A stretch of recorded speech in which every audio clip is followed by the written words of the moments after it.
This is Deprogram, video number 88. Thank you for joining me. In this video, we're going to be going over some very serious virological fraud. Do you believe that COVID-19 was developed to kill as many people as possible and make us as sick as possible? You could have a pandemic that kills an estimated 20 million people and not really care to find out where it came from. You can be on the... All the biggest names in podcast media are currently living under a shockingly bold deception, and this deception needs to be undone. I have all the evidence to do that for you, so I'm going to present as much as I can in this video. Why is it so incredibly important? It's because of the people who have fallen for this. I'm talking about like Tucker Carlson, Joe Rogan, Patrick Bet-David, Tom Bilyeu, Steve Bartlett, Lex Friedman. I mean, all the biggest names. And then many of the smaller channels like Kim Iverson, George Galloway, even Gerald Celente and Judge Napolitano, even they have fallen for this. So how do I know that I'm the one with the truth? Well, have a look at how many subscribers I've got. I am not somebody who puts all my time into creating video content. I have the time to actually do the research that these people simply don't have the time to do. Of course, there are other reasons why my channel has not been allowed to grow. If I was willing to commit animal cruelty and sleep deprive and torture puppies that I was raising for food consumption and run a side business making money off YouTube, getting clicks and views for animal cruelty, I could easily have 1 million subs. If I was cruel enough to torment helpless baby animals on camera, YouTube would promote my videos. YouTube would pay me very well if I was willing to strangle helpless puppies.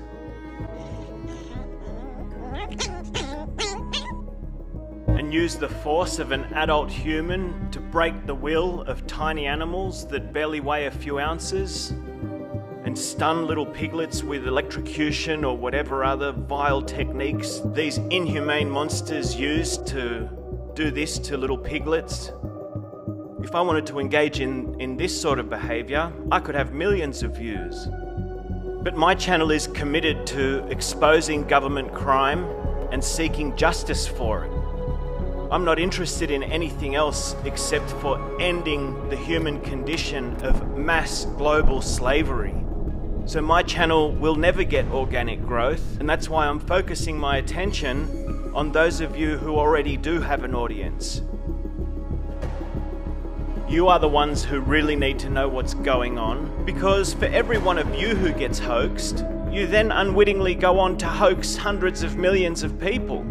So that's why I need to get the truth across to you all, everyone who has a big audience. Let me show you an example of exactly what I mean by this hoax that I'm talking about. Where do you think COVID came from?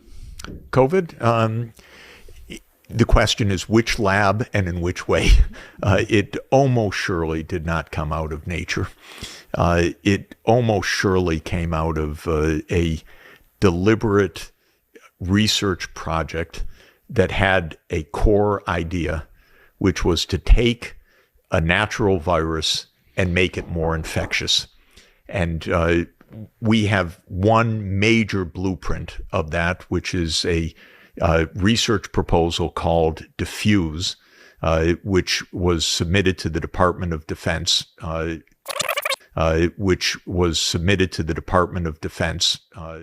Just make a mental note of that. We'll be coming back to the DoD shortly. Okay, so where's the fraud in that? Don't we all know that the government's full of liars and they get up to no good and fund criminal enterprises, and we all believe that they would want to do things to hurt us, so where's the fraud in that? This is why it's so important, because we tend to want to believe people who we think have the same enemy as us. So if somebody speaks out against the government, we automatically might think that they're on our side. And things are not as simple as that. We have a highly sophisticated enemy. who have infiltrated the independent media space with controlled opposition. So before we get into the evidence, I want to take you through some of the reasons why this coronavirus narrative is so tremendously detrimental to all of mankind. Doctors baffled by increase in sudden adult death syndrome. Are they that stupid? I don't think that they're stupid. I think that they think we are stupid. And I mean, they're kind of right. Sudden adult death syndrome, really? We just have suddenly all these extra deaths. And we have no idea why, but we do know that it's not the vaccine. That's the one thing that they can tell you for sure. There are too many powerful institutions and stakeholders involved here that all have huge interests in us not knowing what the side effects are of this vaccine. And even apart from the government and big pharma, just ordinary people, think about how many people have taken this vaccine and how hard it must be mentally to grasp the idea that you might have taken something that is bad for you and that could cause you all sorts of health problems in the future. And not just you, also your children. So the cognitive dissonance there is huge. If we don't get to the bottom of this fraud that I'm talking about, the real perpetrators of these crimes will never be convicted.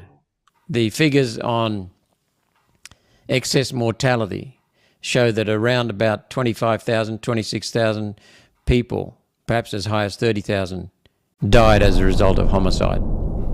Those of us who want justice are chasing after a red herring that can never be brought into a courtroom. You will never bring this gain-of-function pathogen into a courtroom. Dr. Fauci knows that better than anyone.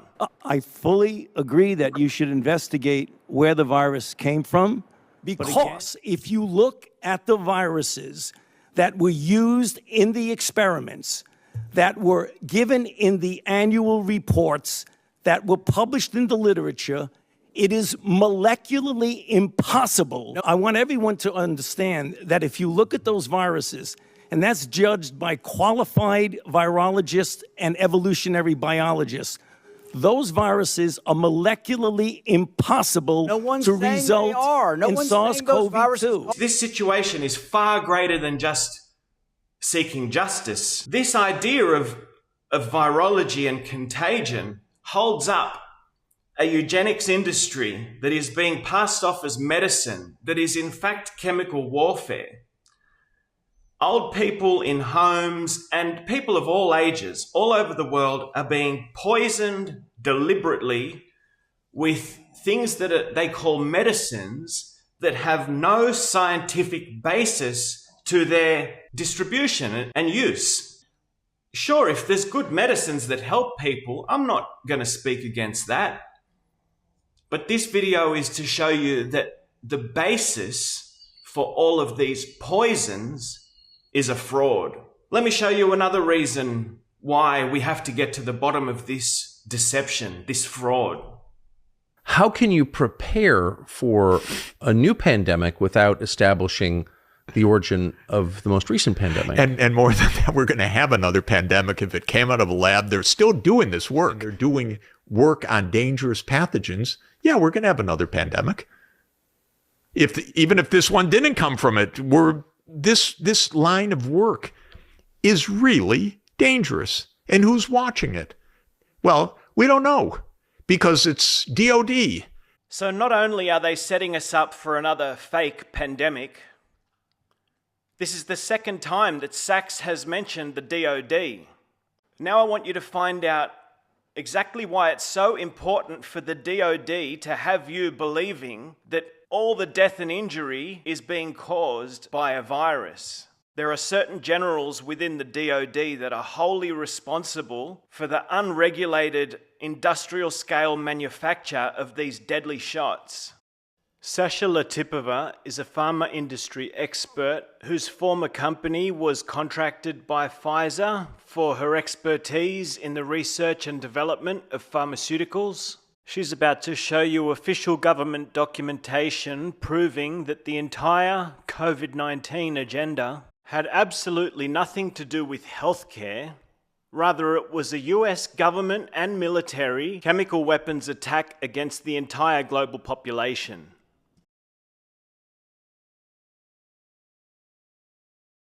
And here's the organization structure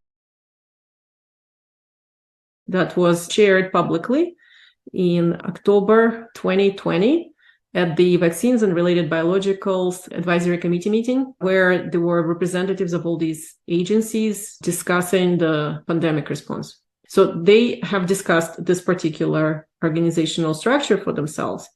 Here, the org chart is turned on its side. So the top of the org chart is on the right-hand side. And you can see that at the very top of the org chart, we have Chief Operating Officer as the Department of Defense. And the HHS is only advisor. So they're saying Chief Science Advisor. So, okay, it makes it very clear that the organization in charge of this whole thing is the Department of Defense. And HHS, while they're working collaboratively, are only in the advisory role. Also, we see that this whole top part of the chart has the government agencies. And as we know, NSC said in the policy, DOD is Chief Operating Officer. We also have BARDA. BARDA is a Research and Development Authority. So all of this group here, governmental group led by DOD, is clearly in charge. And then the third level down includes all of the pharmaceutical and medical device and so forth distribution vendors who are not in charge. They're just the third level on this org chart, but they're very happy, I assure you, because they're getting billions and billions of dollars exempt from all liability as long as they just follow the orders of the Department of Defense. So in this structure also, curiously, we have the government, specifically Department of Defense through BARDA, and other government agencies and participants from HHS and NIH. So they're all together deciding on the key pieces of how these products are going to be developed, such as clinical trial design, protocols, manufacturing, distribution, supply, production, and distribution. So how the supply chain is going to be assembled, operations and analysis, security, infrastructure, legal. So they're providing legal cover for all of this. Clearly, public affairs, and so meaning communications and lying to the public. So they're taking that on as well. So government does everything that, all the key components, driver of all decisions and how the things are going to be implemented. And pharmas and other companies are just following the orders. So the question is here, who is really developing and manufacturing these injections? And in fact, there were many reports I found, very good reports from 2020, stating this, stating the same concern, raising the same concern that all of this Operation Warp Speed looks very much more like Army than science. And that especially in the more detailed organization chart, turns out 60 military officials are in the leadership roles, including at least 4 generals who are involved in the leadership Operation Warp Speed, and many of whom have never worked in healthcare or vaccine development. And this was represented initially as just the logistics, Army is just doing logistics, but actually turns out that they were involved in roles completely other than logistics. So as I've shown on the previous chart, it's not just the logistics, it's pretty much everything. And also turns out that 2/3 of approximately 90 leaders on that org chart were employed by the Department of Defense, and only 1/3 of them was not. And by the way, so a person like Deborah Birx, turns out she's not an HHS employee. She was from the National Security. Person like Deborah Birx, turns out she's not an HHS employee. She was from the National Security. And look who just happens to have popped back up onto the scene. that we're not testing to really see how many people have been exposed and got asymptomatically infected. We should be testing every cow weekly. You can do pooled PCR. We have the technology to have these breakthroughs. We could be pool testing every dairy worker. I do believe every day undetected cases in humans, because we're once again only tracking people with symptoms. When we did that with COVID, the virus spread throughout the Northeast undetected because it took a long time. There was no pandemic.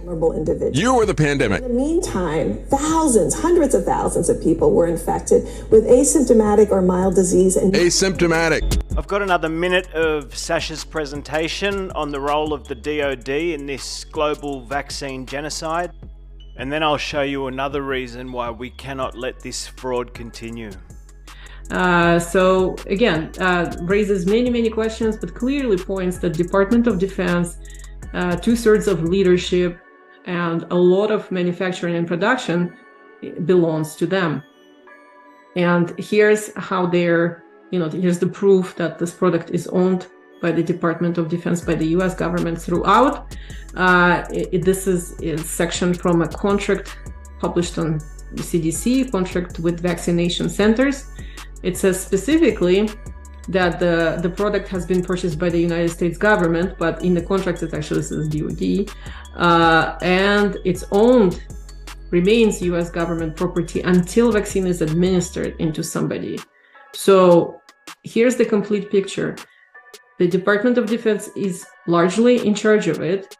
They are making these products, they're designing these products, they're running the clinical trials, they're paying everyone for it, they're taking possession of these products into the black box distribution system, they're distributing them throughout, they're administering them throughout this whole system, they own it until it gets into the person.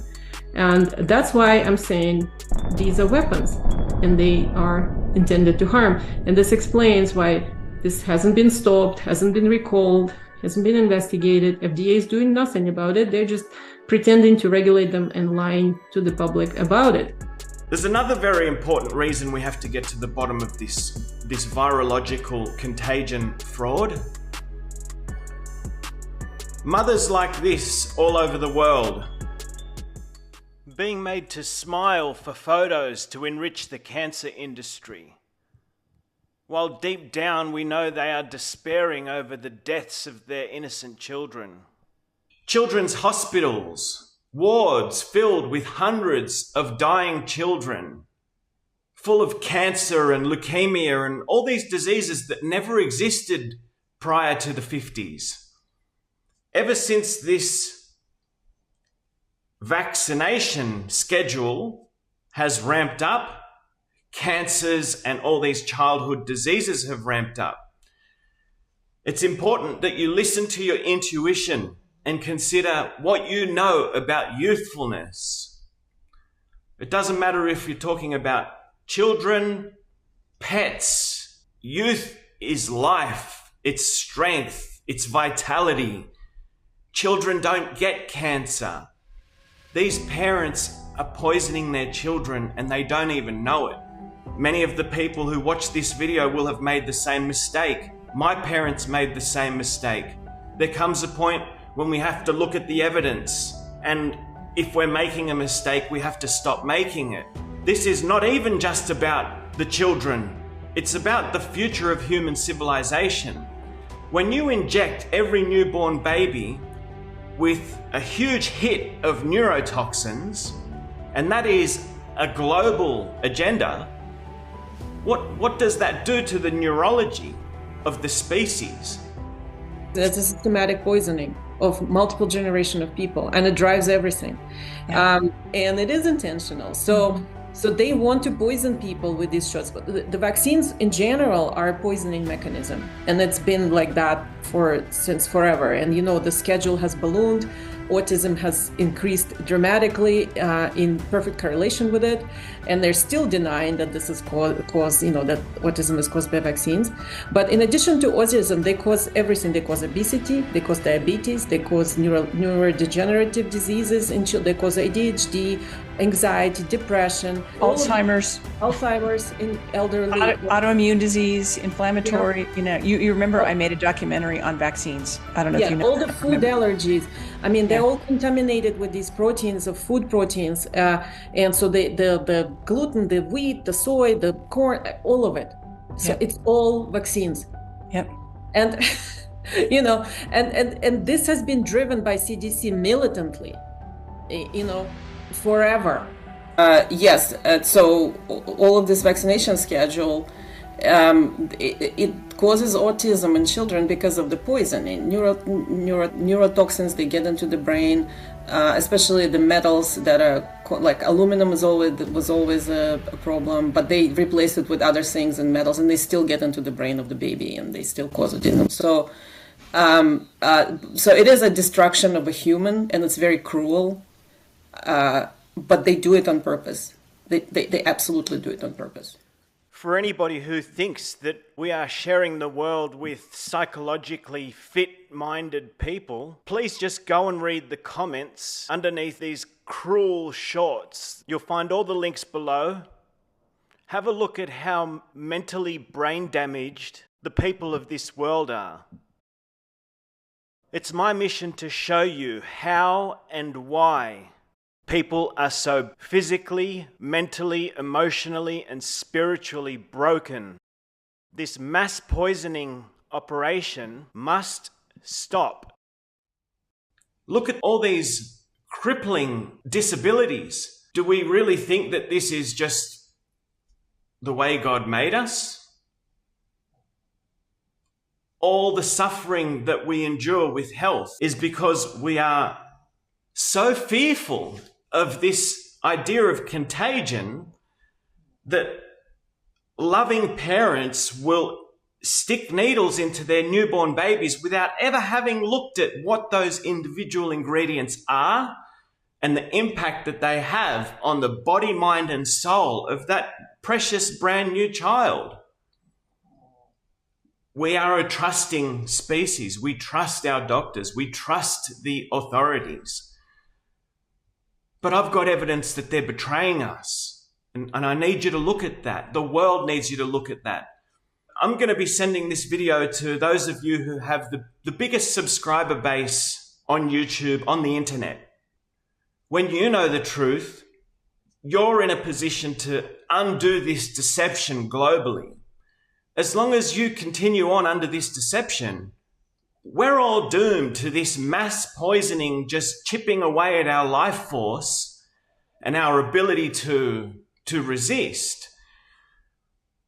We're going to approach uncovering this fraud from two angles. On one side, we're going to look at virology itself. What's the basis for this field of virology? Virologists are funded by government grants. This means that taxpayers pay for their work. Usually, when you hire and pay an employee, you personally monitor his or her work because you do not want your money to be wasted or misused. But when it comes to science or publicly funded scientists, usually their work is checked only by their senior colleagues working in the same field, who will obviously be, to put it mildly, very biased. After all, they benefit directly from this field and are only interested in its promotion. Any discrediting of the field, through which they receive income and a high position in society, will result in serious losses for them. Therefore, the truth is that only outsiders who do not benefit financially or otherwise from this field and industry can truly criticize their work. Unfortunately, however, these people blindly trust the conclusions and claims of scientific researchers and do not consider it necessary to subject them to verification. Even if on the basis of them they cannot leave their homes and are forced to inject themselves with a substance that can lead to serious side effects. This behavior on the part of the public is the height of irresponsibility, and today I am proposing that this be remedied and that virology be subjected to scrutiny. And on the other side, we're going to look at the phenomenon of contagion. Do sick people make healthy people sick? Well, we've all had some experience with that. And so they're the two angles that we need to get to the bottom of so that we can uncover the whole truth about this virological fraud. And so before we start looking into the virology aspect and what they're doing that is dishonest, I want to inform everybody who sees this video that this channel, my channel, the one thing that separates me from every other channel on the internet is I have been trying to promote the idea of a united podcast media organization. I believe that the podcasters of today are the leaders of today. It's not just a belief, it's a truth. If you've got a podcast and you've got a big audience, you are, by definition, a well-loved leader of our modern society. That's proven by the fact that you have followers. I don't prefer the word followers, but you have viewers. People look up to you, and you are all isolated from one another to a certain degree. I mean, you all cross-communicate, many of you. But what I'm talking about is an organization where you all come together, as many of you as are able to agree on things. And you may not agree on everything, but you should be able to agree on some basic truths. If you can get to that point and you can come together into this organization, my belief is that politics will become far less significant. Politicians play that role as leader. But when the real leaders, the leaders that the people love, when you come together and form an organization, that will be such a global hit that even all the lost television watchers that have never looked up any truthful information in their lives, they will not be able to hide from that event. Such an event where all the biggest names in podcast media come together and produce a hard-hitting, well-produced video to announce their debut presentation launched onto the world, this organization that can be trusted, that is loved. Even the most sleepiest of mind-controlled television-watching lemmings will not be able to hide from the fervor that will create. They are going to be dragged away from the TV screen by the people who love and respect the big podcasters, so that we can finally put a nail in the coffin of this TV news, mind-controlled madness that just pollutes the world day after day, 24/7 lies. You know, we have to strategize to bring an end to this. And this is what a united podcast media organization can do. And so this subject of virology and gain of function, I see this as a huge divide. Because people don't know the truth, they think they're on one side or the other, and really, we can all get on the same side. We can all be on the side of the truth, and I can't make you look at the evidence, but I can present as much of it as I can in one video, and I can supply it below the video, and then you can decide for yourself if it's important enough for you to go through. It's all going to be right here for you. Just go through the data, and it will have a huge impact on uniting podcast media personalities. When they get united, that will be an act of, like, what you would call it, like leading by example. When the people see that there's a united podcast media organization, they will be far more inclined to put aside their differences and work together, which is going to be critical moving forward. So, what's this fraud that I'm trying to help you get to the bottom of? Virology.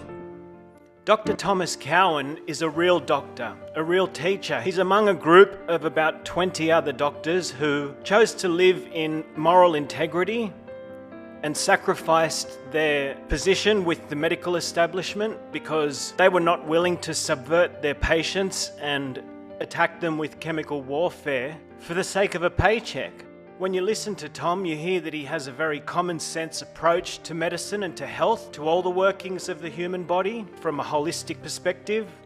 He's given countless lectures and workshops all across the United States. He's also the author of 6 best-selling books, one of which I have read about the human heart, which he proves is actually not a pump, among many others about cancer, vaccines, autoimmunity, contagion, and all the important things that modern medicine is hiding from us. If you or your loved ones ever become seriously ill, Dr. Tom and the doctors from the Weston A. Price Foundation, these are the doctors you want to turn to. Allopathic medicine will give you a very costly, painful, and expedited death, whereas real doctors, they actually teach people how to heal from all the so-called incurable diseases that the medical industrial complex profits such enormous fortunes from. I have seen countless cases of this with my own eyes. So hopefully when Tom introduces you to these papers, you'll be able to have some level of trust that you're not listening to some fraud, you're listening to somebody who has saved many lives. Okay, welcome everybody. Today is another Wednesday webinar. Today I wanted to go over a subject which in some ways we've also beaten to death, but because Mark Bailey, who I think everybody knows, a good friend of the show, wrote a very clear and concise and succinct paper on the whole issue of whether SARS-CoV-2 is a lab-created, possibly lab-leaked virus. And this narrative keeps coming up, and supposedly now 60% of Americans believe it. It is the chosen narrative of institutions and people like Children's Health Defense and Kennedy and Big Tree and Malone and many, many other people. And so, and there was hearings on it in Congress this week where they grilled Fauci and apparently nailed him for funding and supporting the gain-of-function research in labs all over the world. And there's a lot of talk about that. And I don't know if we're able to put that baby to bed once and for all, but I'm going to go over Mark's paper in some detail, meaning I'm mostly going to read it and explain things if I feel that's necessary. And so given this clear evidence, why did the leaders of the health freedom movement persist in promoting this theory? So we would love to have them on our show and go over the evidence. All right, so here is Mark's paper. So the purpose of this is to talk about the HIV inserts, lies, and lab leaks. And Mark just wrote this a few days ago. And the title is a commentary on the origins of COVID-19 lab leak and HIV insert narrative and why they continue to serve multiple pandemic industries. An examination of GP120, a protein first described in 1984 and attributed to HIV, unravels the propagation of virological fraud into the present era. So that's what he's going to attempt to demonstrate here. So the first section of this has to do with the history of this lab leak narrative. And so what's so interesting about this is we're told by many sources that this is an explosive finding that the truth seekers of the world have discovered that is attempted to be hidden by the mainstream people and by the mainstream virologists and the government and Fauci and Eco Health Alliance. They're all working hard to cover this up so that nobody figures out that in fact SARS-CoV-2 is not a naturally evolved virus, but in fact it was a lab-created, lab-leaked virus. So that's the narrative. We're the good guys. We caught them red-handed making this nasty bioweapon that spread all over the world and killed your grandmother and started this pandemic. And look at us, how wonderful and investigative journalists and seekers after the truth we are, that we figured this out. So here's actually the reality here, and you can see this in the first paragraph. On late January 2020, Prodham uploaded a paper titled The Uncanny Similarity of Unique Inserts in the 2019 nCoV Spike Protein to HIV, GP20, and GAG onto the preprint spike, whatever that is. It was removed 2 days later with the explanation that the paper has been withdrawn by its authors. They intend to revise it in response to comments received from the research community on their technical approach and their interpretation of the results. Despite its brief appearance as of May 2024, the website metrics indicate the article has been picked up by 116 news outlets, mentioned in 7 Wikipedia entries, and the online PDF version has been accessed over 480,000 times. In other words, this is not hidden. This was put onto the public domain before even the so-called pandemic was announced. So this was from the get-go. And unlike what we've heard, there's nothing about this that hasn't been very much picked up by the mainstream news outlets and Wikipedia. And it's not hidden from the internet, so you can get a PDF version, and almost 500,000 people have done that. So then he goes on, and Zero Hedge promoted this paper, running headlines with "Coronavirus contains HIV inserts."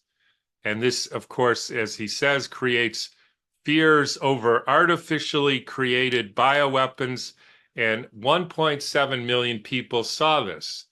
And then there was another one about the guy who was behind this global pandemic, creating this engineered coronavirus with the HIV insert. This was 6 weeks before the World Health Organization even said there was a pandemic. And then they wrote a paper on a pneumonia outbreak associated with the new coronavirus of bat origin in Nature. That was in February 2020. And this was one of the first papers to demonstrate the existence of nCoV, later named SARS-CoV-2. Now, this paper, as we've been over many times, is basically a scientific fraud. And so if you read the Farewell to Virology, you will see that in spades. That was just the introduction of this 6-page paper and a brief introduction to Tom's work. We're going to get a lot deeper into virology with Dr. Sam Bailey and Dr. Stefan Lanka, and Dr. Tom's going to come back for the contagion section. This video would be more than 4 hours long if I let Tom read the whole paper. So we'll go on to his conclusions shortly, but what you can see on the screen now is a farewell to virology. That's a 62-page paper. And in case you would prefer to listen than read, you will find videos to match both papers in the description box below. So now we'll skip ahead to some of Tom's conclusions, and I'll let him introduce you to Dr. Sam Bailey's work. The final question that people might ask me or Mark, which I hear all the time, which comes under the category of you find out that you were adopted, and then person asks you, well, if you can't tell me who your real parents are, then I don't believe you were adopted. That is a profoundly scientifically illiterate way to go about understanding truth or science or facts or really just about anything in our lives. There is a claim here that this SARS-CoV-2 was engineered in a lab, that they inserted proteins from HIV. It has no relevance on this whether I or anybody knows what they were doing in those labs all over the world. In fact, One of the obstacles from knowing that, as people are so caught up in this phony story, that none of these politicians and none of these so-called truth seekers actually do serious investigation of what these labs might be doing. The real answer to where is all these hundreds of millions and maybe billions of dollars in labs all over the world, what is it going for, Tom? What are they doing in those labs? What are they making in those places that that we should know about, or that it's about to kill us all, or what's happening there? So obviously, I don't know. It should be clear. And the reason I don't know is I'm not there. I'm not investigating it. And nobody else is either, because they're so taken with this lab leak creation story. If I was to guess, which is always dangerous on my part, because then somebody would say, well, you don't know, which is what I freely admit. These are just wild guesses. So one thing they're doing is cell cultures. They take these various cultures of viro cells and WHO cells, etc., and they sometimes put other sequences in there or other proteins, and then they erroneously claim that they insert into the particles, i.e. the viruses, and then they become dangerous, etc.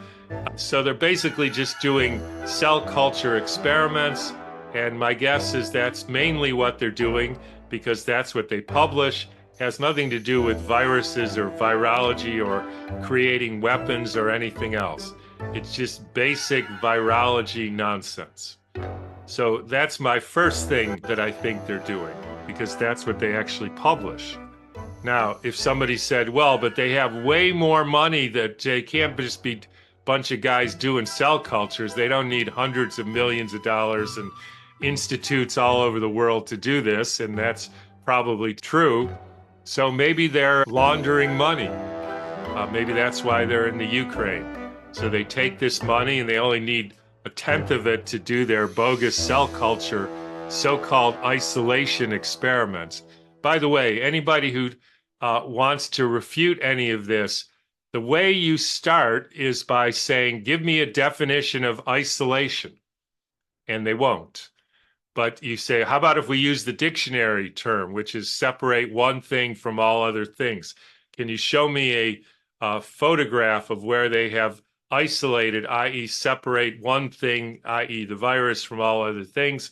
And they won't be able to do that. So then you're done, because if there's never been isolated, then you have no idea where the proteins or the sequences came from or what that thing does. And they will steadfastly refuse to give you any definition of the word isolation. The only other final comment, which I keep harping on, is we cannot rely on the leaders in this debate, very much based on science, who have no clue as to how to unpack and dissect the science behind viruses and lab leaks. And that seems to be the case. So this is a case of the blind leading the blind. And one of the ways that you know that that's true is they refuse to actually engage in the actual evidence, like Mark's paper, and hopefully that will change, and their plausible deniability excuse will go out the window. I would encourage everybody to read Mark's paper in total, and you can find all the references. And as always, Mark does an incredibly meticulous job, and the Baileys have, both of them, done incredible service to humanity. I just want to make sure that that's acknowledged here, to really stating in clear scientific terms the nonsense of virology. You may have noticed that the virus existence issue is heating up in some quarters. Prominent members of the freedom community that continue to claim that SARS-CoV-2 and other viruses exist appear to be getting increasing flack from their audience. It has been somewhat painful seeing the responses, where blatant virological nonsense is parroted. There are standard virology lab techniques that have been used for decades, viruses are transferred into one cell culture versus another. They're isolated in order to be able to make vaccines. So of course they've been isolated. For those of us that have researched and critiqued all aspects of this issue, it is incredible to witness such fundamental logical flaws and ignorance of virology's history. Even worse, now that the US government says it is investigating the origins of COVID-19, many of those in the dark or denial about virology's pseudoscience think they are onto the truth in the form of gain-of-function scandals. Because the government has been lying about everything during the pandemic. Except this, right? We've already talked about the origins of COVID-19 many times, but let's play it again. You must remember this, a kiss is just a kiss, a sigh is just a sigh.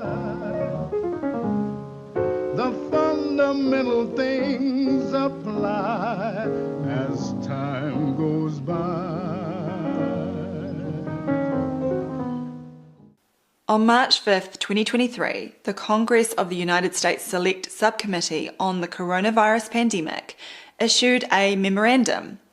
New evidence resulting from the Select Subcommittee's investigation into the origins of COVID-19, the proximal origin of SARS-CoV-2. It concerned a 17th of March 2020 Nature Medicine publication entitled The Proximal Origin of SARS-CoV-2.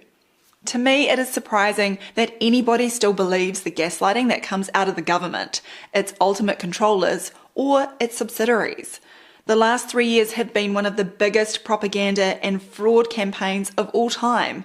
And yet when the abusers make a new announcement, those that should know better often take the bait once again. Because I know while we're talking about gain of function, we're talking about lab leaks, there's this little group of people out there that keep talking about terrain theory and germ theory and this conversation that many of you may not even understand. But I just want to say this. We are going to get into those conversations further down the road with some of the people out there. But if what you want is to remove the idea that any of this ever existed, that any of this ever happened, then what you're saying is you want Tony Fauci to walk off scot-free. You want all these liars that lied to us and locked us down to get away with this by saying, oh, the germ never existed, it was never there, when clearly the science is turning on them. Their own science is turning on them. And right at the moment where we are going to move into indictments and take these people out, what some of you out there want to do is let's just change the conversation altogether and let these criminals that destroyed our lives walk off into the sunset. I don't understand it. I don't understand why that would be your conversation right now. Well, Dell might want to consider how much trouble Dr. Fauci would be in if more people understood that, like HIV, SARS-CoV-2 is a fictional construct. As Christine Massey said in her recent Substack article, in an astounding feat of mental gymnastics, Dell equated virology being pseudoscience with Fauci being innocent, and with no virus people wanting to let Fauci and all convid perpetrators off the hook for all their crimes of the last 3 years. Maybe someone needs a vacation. In any case, those that are familiar with the analysis performed by our team in these matters know that we do not get distracted by phenomena that do not qualify as scientific evidence when it comes to the virus existence issue.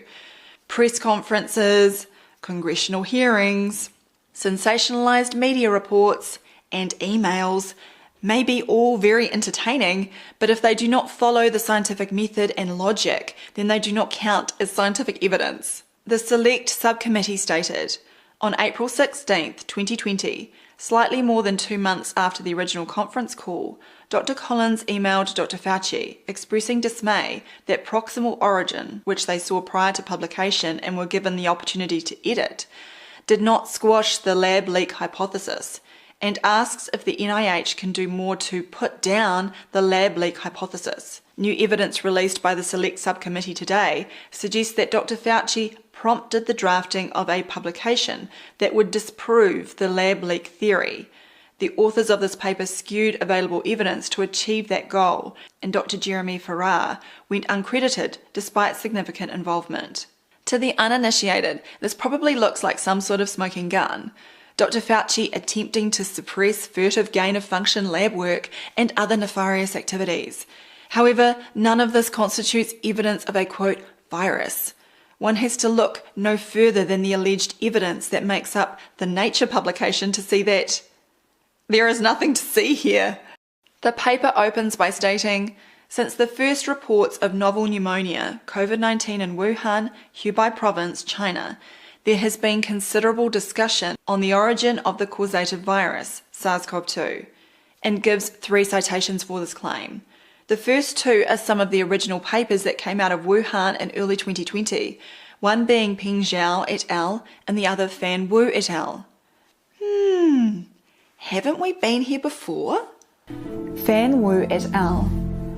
Rather than using the method widely used by virologists for claiming isolation and pathogenicity through inducing cytopathic effects, Fan Wu et al., the first inventors of the SARS-CoV-2 genome, sent the sample extracted from the patient's lung fluid straight to sequencing for 2 de novo assembly platforms to search for short genetic fragments, or reads. It is important to note that the samples sent for sequencing were not physically isolated viruses, but crude samples containing millions of unique genetic fragments from the patient himself, innumerable microbes, even from the air the patient had breathed on the way to the hospital.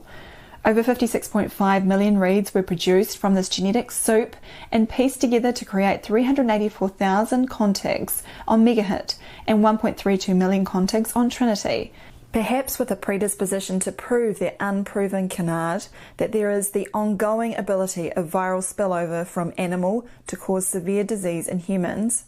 Fan Wu et al. Chose the longest, which they claimed had a nucleotide identity of 89.1% with the in silico bat coronavirus genome invented in 2018. Thus, a genome that was as close genetically as a human is to a house cat. Subsequently, it was decided that the genome needed a cut and paste, perhaps to make it look even closer to the 29,802 nucleotides of the bat model, and it was reduced to 29,875 nucleotides in the next version of GenBank. But the artists weren't finished with their creation, and a third and final model was drawn with a completely different terminal sequence featuring 23 consecutive adenine bases, which, hey presto, looked more like the bat model that featured 26 consecutive adenine bases on its tail. It is unclear how the virologists knew which genome to choose when all of the options were hypothetical computer constructs. It thus quickly becomes apparent that the anti-science of virology and the perversion of the word isolation is not only delusional, but also highly misleading and no basis for anything, let alone the health and well-being of whole populations. 1 year later, Dr. Wu Zhanyu of the China CDC, in an interview with Janice McKee Freyer, would state that isolation had never taken place. No, they didn't isolate the virus. That's the issue. I do not suspect it's coming from what we originally thought. This foundational fraud was rewarded with grants in 2020 totaling US $900,000 from the Bill and Melinda Gates Foundation, made to the 2 institutions with which 14 of the 19 co-authors of the fraud were affiliated. Fudan University received a grant under Invoice 6277 to support the epidemiology study and identify the high risks of COVID-19 infection, which will contribute to national and international public health intervention strategy and product development, totaling US $300,000, and the China CDC received a grant under Invoice 5832 to support emergency response and evaluation and prepare China for the potential pandemic, which will not only help disease control and containment, but contribute China's experience to global health, totaling $600,000. Peng Zhu et al. Similar pseudoscientific methods and the same false claim of isolation are found in the paper of Peng Zhu et al., received by Nature 13 days after Fan Wu et al.'s, but published online in the same volume, 579, on the same day, 3rd of February 2020. These authors likewise claim successful isolation of what they call 2019 nCoV, but on the basis of the cytopathic effects they observed in 3 cell lines. However, these are illegitimate proxies for the postulated infection of a healthy animal or host. The 3 cell lines employed were VeroE6 cells derived from the kidney of an African green monkey, HOAXED, a human liver cell line taken from a liver tumour in 1982 and subsequently cultured, and human HeLa cells derived from a female human in 1951 suffering from cervical cancer and subsequently cultured. None of these cell lines meet the postulated criterion of a healthy host with which to test for pathogenicity, but are favoured as they produce the effects being sought, that is, cytopathic effects and the appearance of extracellular vesicles. To the cell lines were added, among other items, inorganic salts, fetal bovine serum to feed the cells, and an array of cytotoxic items such as amphotericin B, an antifungal, trypsin, which hydrolyzes protein, penicillin, an antibiotic, streptomycin, another antibiotic, glutaraldehyde, a disinfectant, and osmium tetroxide, an acutely toxic oxidizing agent, and epoxy resin to create a solid substrate for ultra-thin slicing. Bizarrely, on the basis that RNA of unknown provenance was part of the culture in which many cells died by way of induced starvation and stress with cytotoxic ingredients, the authors claimed that they had successfully isolated their virus. 2019 nCoV beta-CoV. Not that the cocktail of cytotoxic ingredients had decimated their abnormal cell lines. In short, Peng Zhu et al. Fulfilled none of the postulates to identify the virus or confirm it as being causative of any disease. The alleged virus had not even been physically isolated and purified for biochemical characterization, and hence remained entirely theoretical.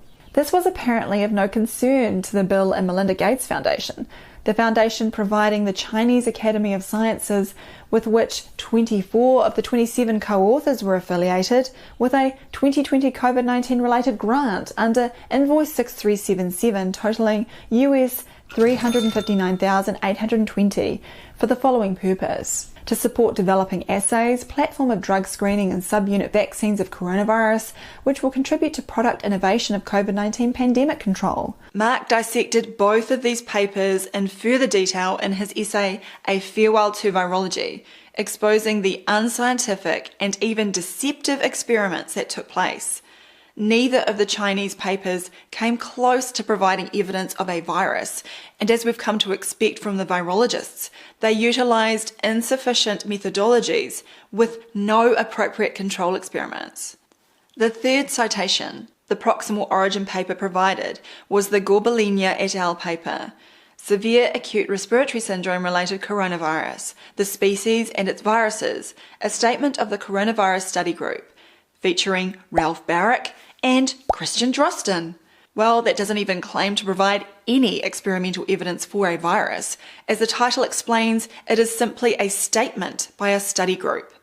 In other words, the proximal origin paper remains as fatally flawed as the virological nonsense that informs it. So when the Select Committee went on to state, the evidence available to the Select Subcommittee suggests that Dr. Anthony Fauci prompted Dr. Christian Andersen to write proximal origin, and that the goal was to disprove any lab leak theory. We can see that this is equivalent to a discussion about a unicorn. Perhaps to highlight how preposterous the situation is, we could substitute the words and test the headline.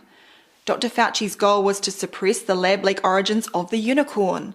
The supporting, quote, evidence includes many people talking about unicorns, as well as some laboratories reportedly carrying out gain-of-function research on unicorns. The real origins of COVID-19. Once again, haven't we been here before?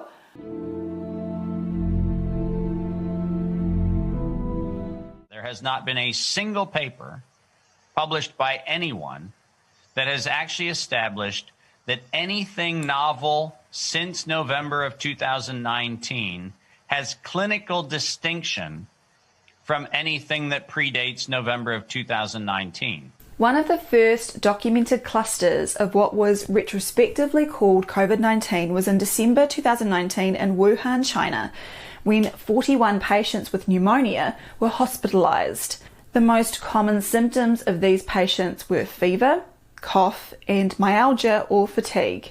Abnormalities were reported in chest CT images for all patients, as would be expected for a diagnosis of pneumonia. 6 of the patients died. There were no specific symptoms or general laboratory findings that would allow for classification of a new type of respiratory illness or for a novel pathogen to be implicated as the monocausal agent. At any other time, they would simply be diagnosed with pneumonia. Wuhan is a city with a major pollution problem. To get an idea of just how bad it is, we can compare the pollution levels in Wuhan to that of Zurich, Switzerland, in the middle of Europe. As you can see, all general measures of pollution point to a toxic environment, and there are plenty of reasons why people get respiratory illnesses in China without needing the invention of a new disease. China has major problems with pneumonia, and in fact, a 2010 study revealed that pneumonia remains a leading cause of death in adults, as well as the leading cause of childhood mortality in China.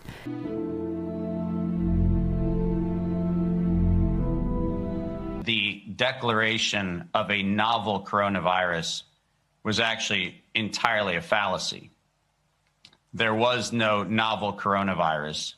There are countless very subtle modifications of coronavirus sequences that have been uploaded, but there was no single identified novel coronavirus at all. Despite there being no specific clinical features or investigations that would allow for the designation of a brand new illness, suddenly it was decided that the 41 patients were confirmed to be infected with 2019 nCoV.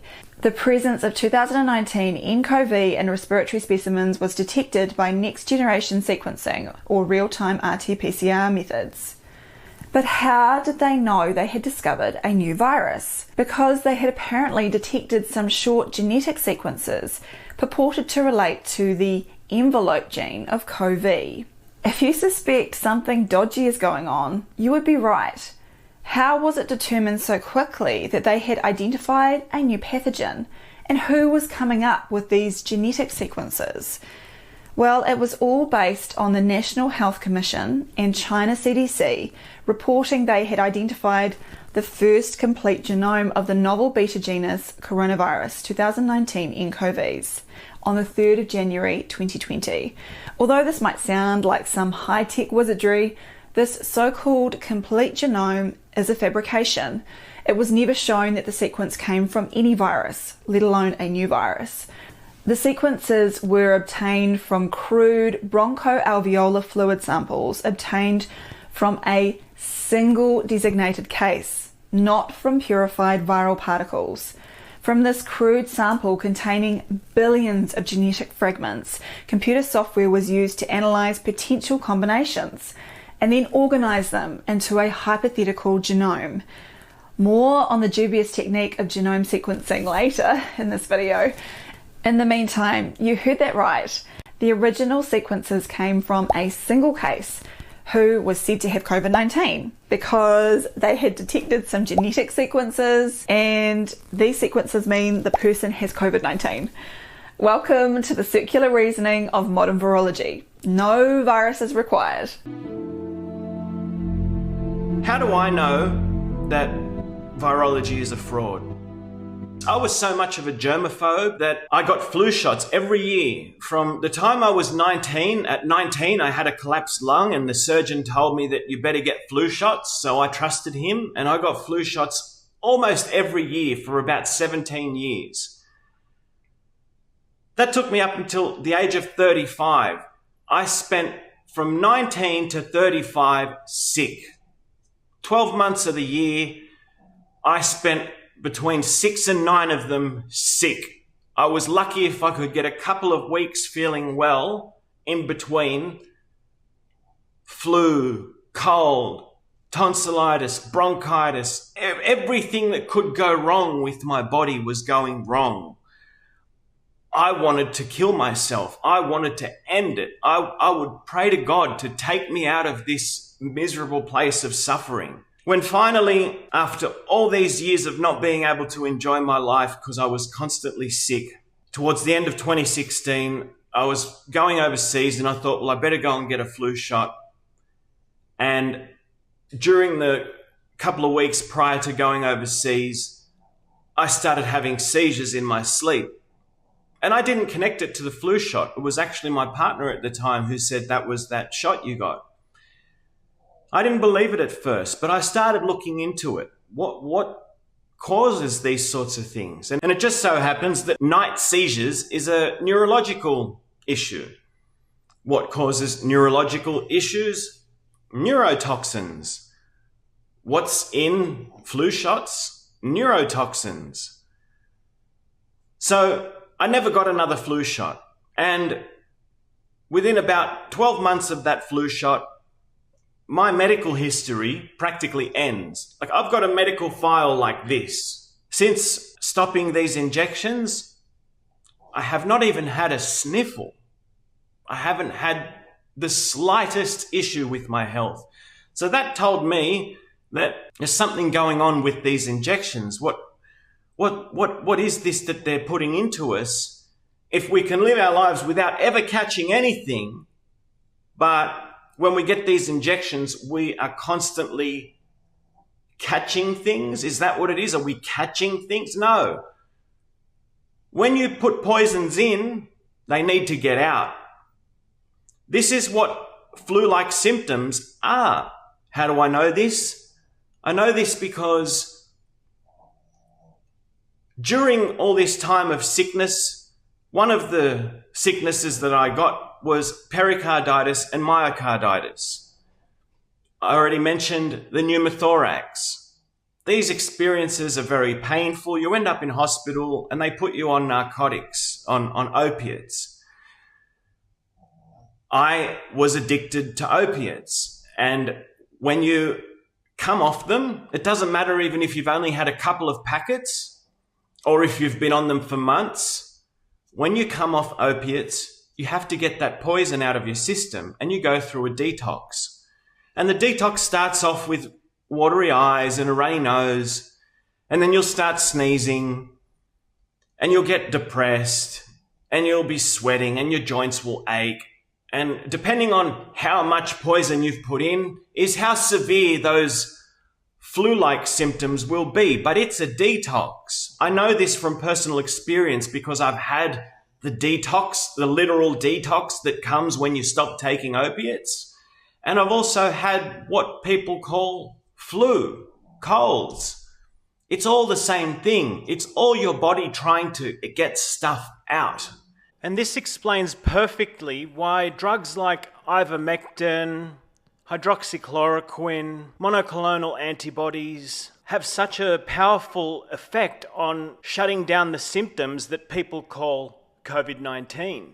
The detox process is unable to persist when you're in the process of overloading your body with toxins.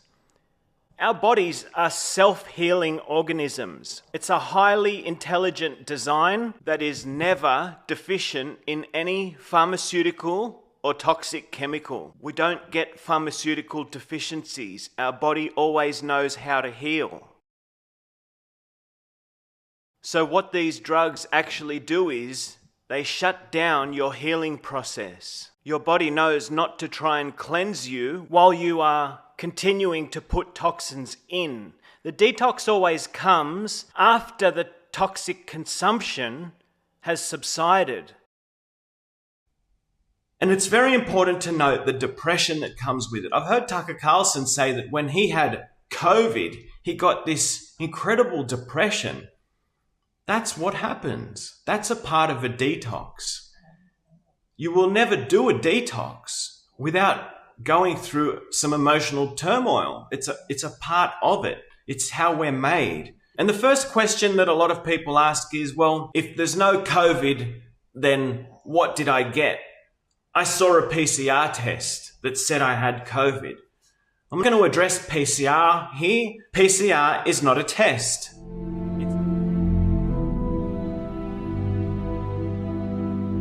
On the 23rd of January 2020, Christian Drosten's team published their diagnostic workflow for the detection of 2019 novel coronavirus by real-time RT-PCR. As stated in the introduction, their protocol was in fact designed in absence of available virus isolates or original patient specimens.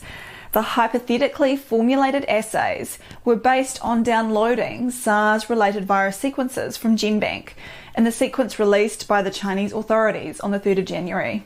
So despite the claim they were reporting on the establishment and validation of a diagnostic workflow for SARS-CoV-2, it still hadn't been established that SARS-CoV-2 actually existed in nature. They were simply generating a hypothetical sequence from previously detected sequences and then created some primers to target some short sections within that sequence. There could be no statement made as to what these primers might react to out in the field. Once again, no virus required for these virologists. Incredibly, the Drosten paper was accepted for publication within 24 hours of submission. It seems they were so excited to be the first out of the blocks that several authors also failed to declare their financial conflicts of interest with a commercial PCR test lab. Also, somewhat unusually, version 1.0 of the paper protocol appeared on the WHO website 9 days before the paper was even accepted for publication. In any case, a test that had no track record was promoted to the world as the best way to diagnose COVID-19. 18 months later, and many companies have made billions of dollars peddling their PCR kits. But if we go back to the Drosten paper, we can see that there are deeper problems with their PCR protocol.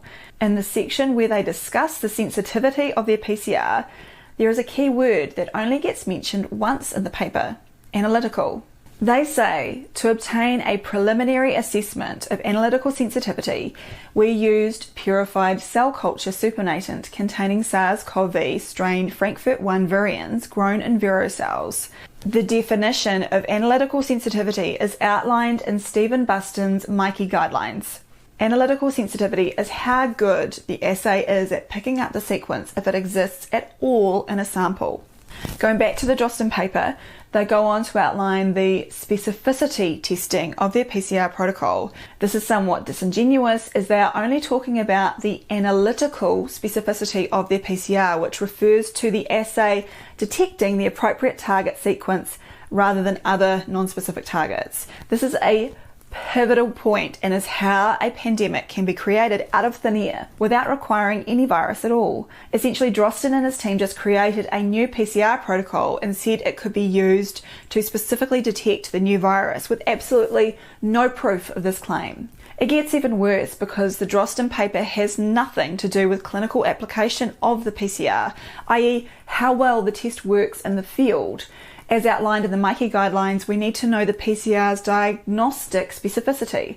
In this case, how specific is a positive PCR to the condition known as COVID-19? So, while health authorities in many countries are using the PCR for diagnosis, from the Freedom of Information requests I've seen, not one of them can provide any evidence that it can diagnose COVID-19. For example, Dr. Calvin Watson from the New Zealand Ministry of Health claimed that RT-PCR testing used in our accredited medical diagnostic laboratories have undergone rigorous validation for specific performance characteristics that include analytical and clinical sensitivity and specificity for the detection of SARS-CoV-2.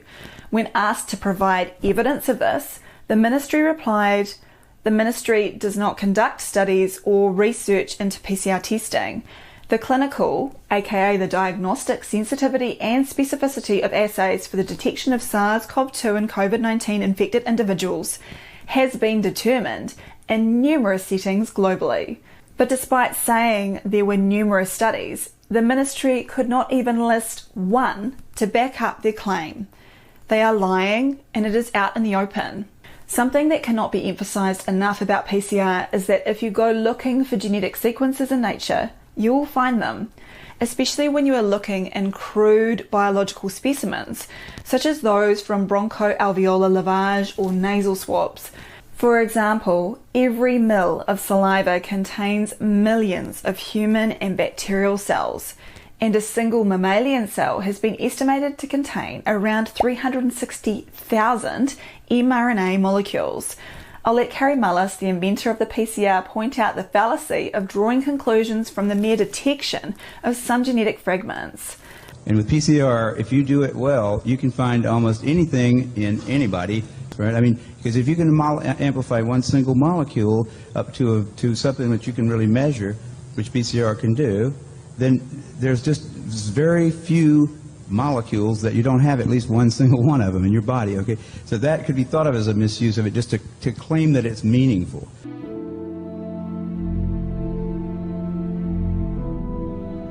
Another month passed without anyone producing evidence of the isolation of this alleged new virus.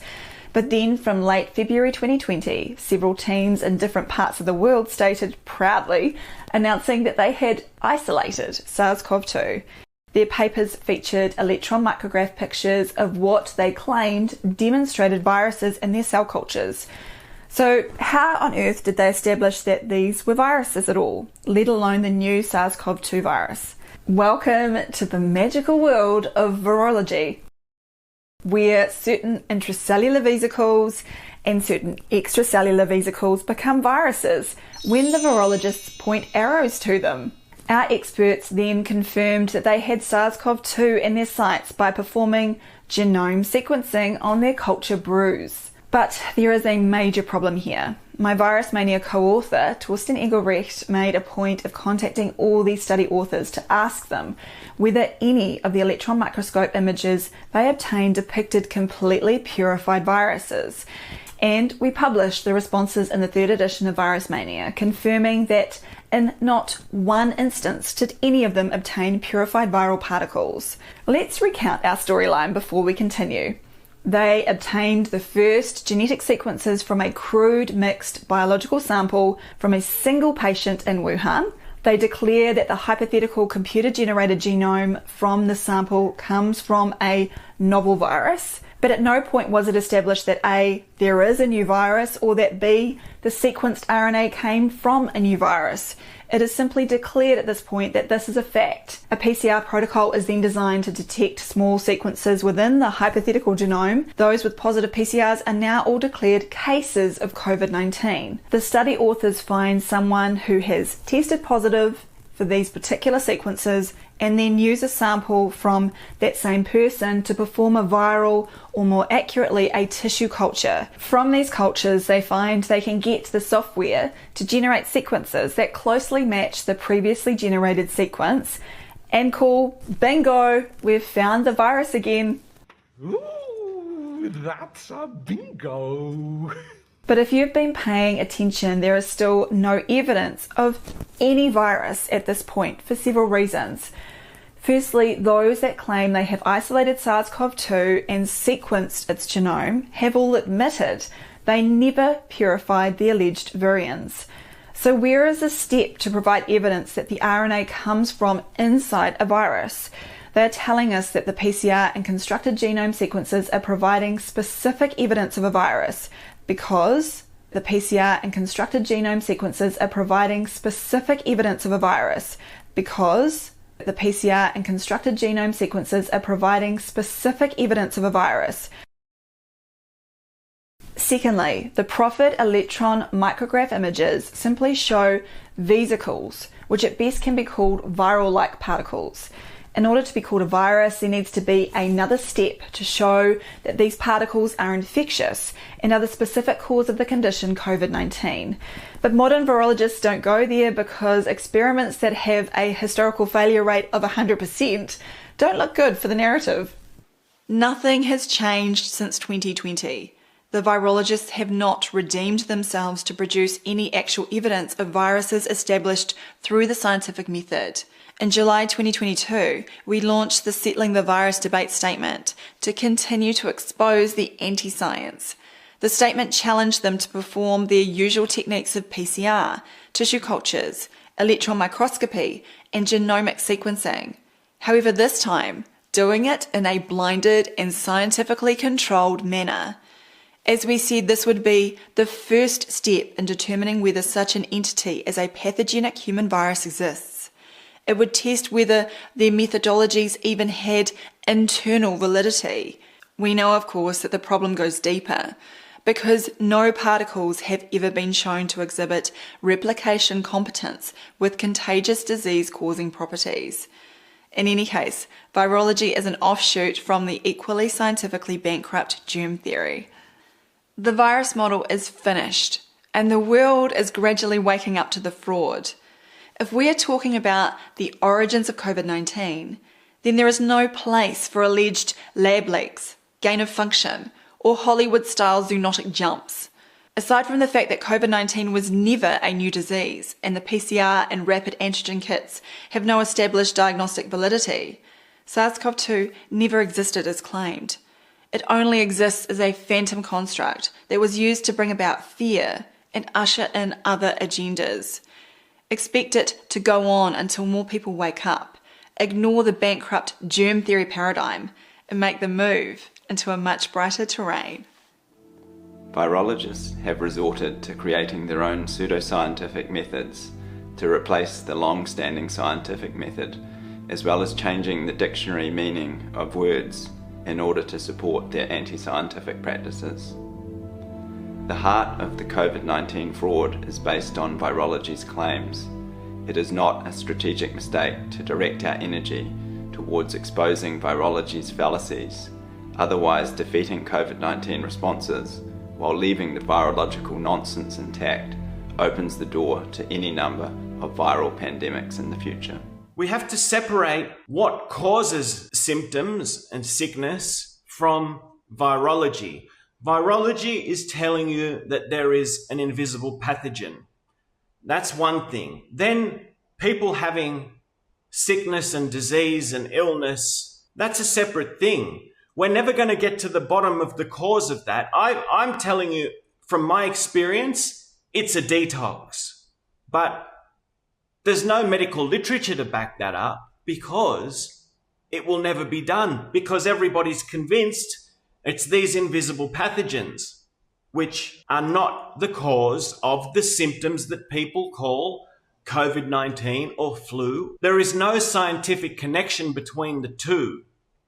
There's nothing wrong with asking what causes sickness, but you have to separate that question from, is virology telling us the truth? And virology is most certainly not telling us the truth. The best way to confirm this is to understand the scientific method. The scientific method always begins with an observation. You're going to observe the thing that you want to ask questions about, experiment with, and learn about. Observation.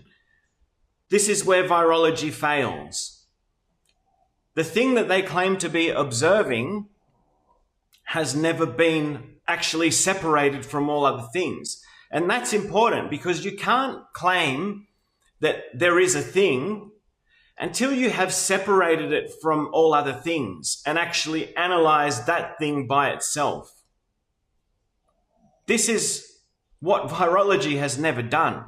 Marvin Haberland won multiple court cases in Germany against the draconian COVID measures thanks to his understanding of the scientific method and its absence in the field of virology. Hello everyone, my name is Kate and today I'm joined by Marvin Haberland once again. We are here to follow up on Marvin's recent court trial against virology. Could you please tell us exactly how it all went? Basically, when I came in this courtroom, the judge summarized the topic. And in science, how it works is you observe something in nature, and then you come up with a hypothesis on how this could work. And then you try to come up with an experiment to test this hypothesis. And if the experiments support the hypothesis, then the hypothesis turns into a theory, and the theory gets tested over and over and over again, and all experiments support it. Okay, but if the experiment, the outcome is against the hypothesis, then you falsify the hypothesis. Okay, this is basically how it works. And in virology, the hypothesis is fair. Okay, you say that you get sick from some viruses infecting you, are being spread and so on. And the experiments should be that you bring together sick and healthy animals or people, and you show that you can really transmit this, or you try to extract these particles, these viruses, and then you take them and put them in the food, or you spread them in the air of the animals or of the humans, and you show by doing that that you can replicate the symptoms. That has never been done in virology. Please don't miss that point. That has never been done in virology. What they are doing, instead of doing it in the way I just stated, is they try to come up with some sort of excuse. They say that they cannot really do it in the correct way because the viruses are too small or too little in quantity, or they only can live inside the cell and so on. So they try to find excuses why they cannot extract the particle.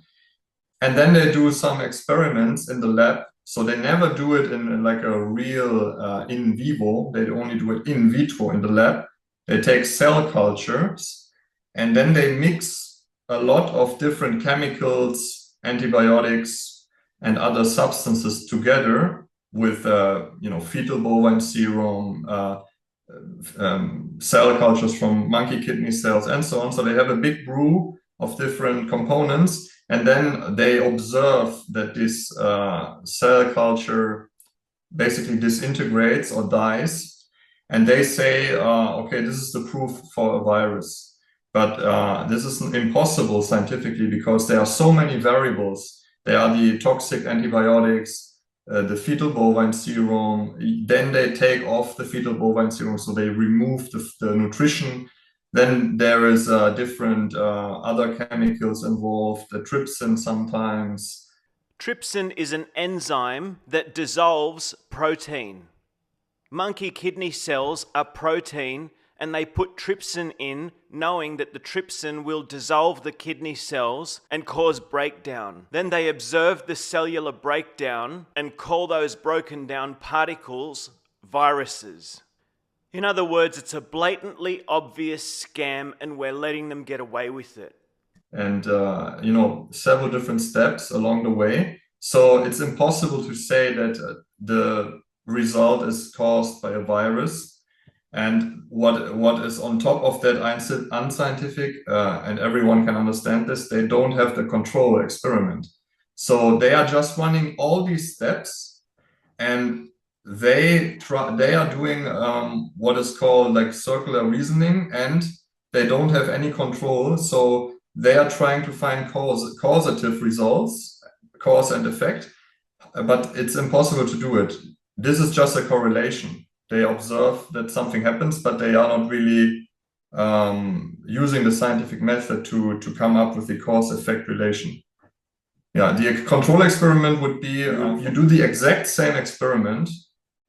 You do the cell culture experiment with the chemicals, same antibiotics, same steps, everything the same, but you don't add the so-called virus. This would be the only variable that should be different from the other experiment. In other words, a control experiment would involve setting up the same concoction scam without including any bodily fluids from a sick person. Then, if you only saw the cellular breakdown in the sample that had the bodily fluids in it, you would know that the bodily fluids may have caused the cellular breakdown. But in fact, the cellular breakdown happens no matter what, because it's being caused by the experimental process itself, irrespective of any patient's bodily fluids having been added to the experiment or not. And the outcome then should be different. If the virus would exist and would be the cause of this cell culture disintegration, the so-called cytopathic effect, then, only then, you could prove that this is the determining variable. But of course, as they never have isolated the virus in the first place, they cannot even do this control experiment. It's impossible. That's right. But even if you gave them a pass on the isolation and did the control experiments in the way I just described, you would still prove that virology uses a scam experiment to show cellular breakdown and call it viruses. And yeah, this is the big scientific problem. I am willing to say that on some levels, this is also fraud, because they know, because we asked them, the virologists, most of them know that the control experiments are missing and are important. They are trying to find excuses why they are not doing them. So they know exactly they should do them. It's not that they are unconscious. So yeah, I can say that this is basically fraud. And then the judge told me, Mr. Haberland, I don't want to bother you any longer. I will close the case. And I was like, wait a second.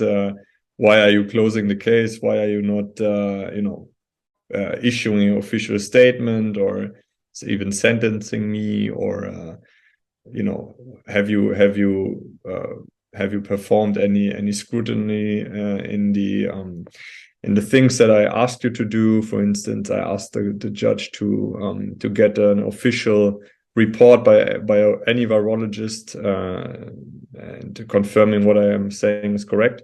And then he said, no, it's not necessary. I'm going to close the case, like this. So basically it was closed. Of course, I don't need to pay any cent, nothing. And like the other 3 cases that I consulted before with this strategy, they were all closed. So 4 out of 4 were closed, which is very clear and obvious, because if the court had any possibility, any chance to win this, or to make like a precedent case or whatever, to show everyone that I am basically a dump, or that I am just a conspiracy theorist, they would have taken these chance. They would have done something, but they couldn't find any escape holes, obviously, and this is why they just closed the case, which is a win. It might be a win for Marvin, but this is a loss for the rest of us, because it proves that the judiciary and the state are in on this scam.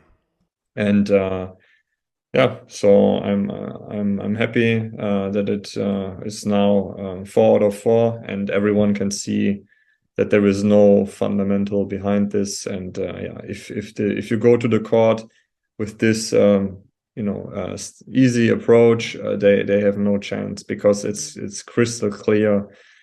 Nobody can demonstrate that there is a scientific method involved. It's very easy to show, as you know. So yeah, that was very good. There's a lot of talk about sequencing, the gain-of-function sequences. People believe that these sequences have been actually measured from something in nature. This has never occurred. The spokesperson for Moderna at the World Economic Forum actually admits this. There has never been an actual virus sequenced. It's all computer modeling.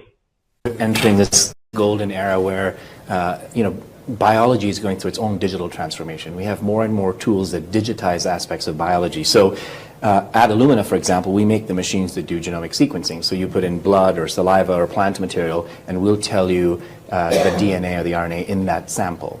And there are a whole set of use cases after you digitize the data. And I'll give you a couple. One was during COVID. So we were called into China in the fall of 2020, 2019, to help them diagnose what was then a flu of unknown origin. And so we did the first sequence of the SARS-CoV-2 genome. That was published on January 10th. And around the world, what happened was a couple of companies, so Moderna in Cambridge and BioNTech in Germany, took that data and started working on their vaccine. Now, what's interesting is that Moderna, for example, has never had the live virus on their site. It was all a software problem from them. I remember talking to Stefan, and he was saying, look, we're basing our entire vaccine program on that data you published. It better be good data, because that's it. That's all we're using. And you can get a sense that Moderna is arguably one of the most, one of the more important companies in biology right now, and yet it's all a software problem for them. And so that's a use case of once you digitize biology, you can solve profound biological problems. Another it's a good thing you got it right. It's a good thing. It's a good thing.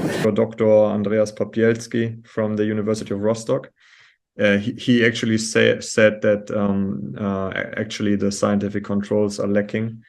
And he also said that the genome sequence by computer software is not approved for any like a contagious virus. And this is the only thing that virologists basically do to program the genome. They have no other way. They are never sequencing it out of an isolated particle, like a full sequencing. They are always using computer-aided software mechanisms to do it. So now you know that the sequences are only computer models and the viruses are actually concoctions of culture media, antibiotics, monkey kidney cells, plus enzymes that are known to destroy kidney cells, all mixed together in this concoction in a test tube or in a petri dish. And then the virologists, they watch the cellular breakdown and they say, that's a cytopathic effect. I mean, this is not rational. This is not intelligent. This is a fraud. It's a massive fraud. And as long as we keep on buying this fraud, we remain vulnerable to the next time that politicians and the people who own the politicians decide, let's rake up another $7 trillion and launch another pandemic. We're very vulnerable to that. As a matter of fact, we are so vulnerable because if you recall all these Moderna factories and Pfizer factories, the whole COVID scamdemic gave these despicable, treasonous leaders, somehow they gave themselves the authority to set up all these factories producing hundreds of millions of doses of vaccines. The Prime Minister says a new billion-dollar vaccine manufacturing plant will help Australia fight any future pandemic. Live to Olivia Leeming in Canberra. Good morning, Olivia. Now, this will be the largest facility of its kind in the Southern Hemisphere. Yeah, good morning, Anne. So that Australia can stockpile vital flu vaccines and life-saving anti-venoms. This facility will be built in Melbourne, opening in 2026 under a deal with CSL's subsidiary Securus to also secure supplies of any coronavirus vaccines that might be needed in the future. Scott Morrison has been meeting with businesses this morning in Melbourne for his first visit since the pandemic, and the Health Minister says this new complex will create some 1,300 new jobs. To be able to lock that capability in over 2 decades is immensely important for jobs, but above all else for health security in Australia. So what do you think they're going to do with all these toxic shots? They're going to want to sell them. And we know that they do nothing good for us. It's all neurotoxins. It's all poison. And there's a lot of information about the technology in there having far more serious implications than I can address in this video. But we can't trust these people to be injecting us with stuff that scientifically we can prove is not needed. There is one virologist who actually turned his back on virology to get the truth out to the world.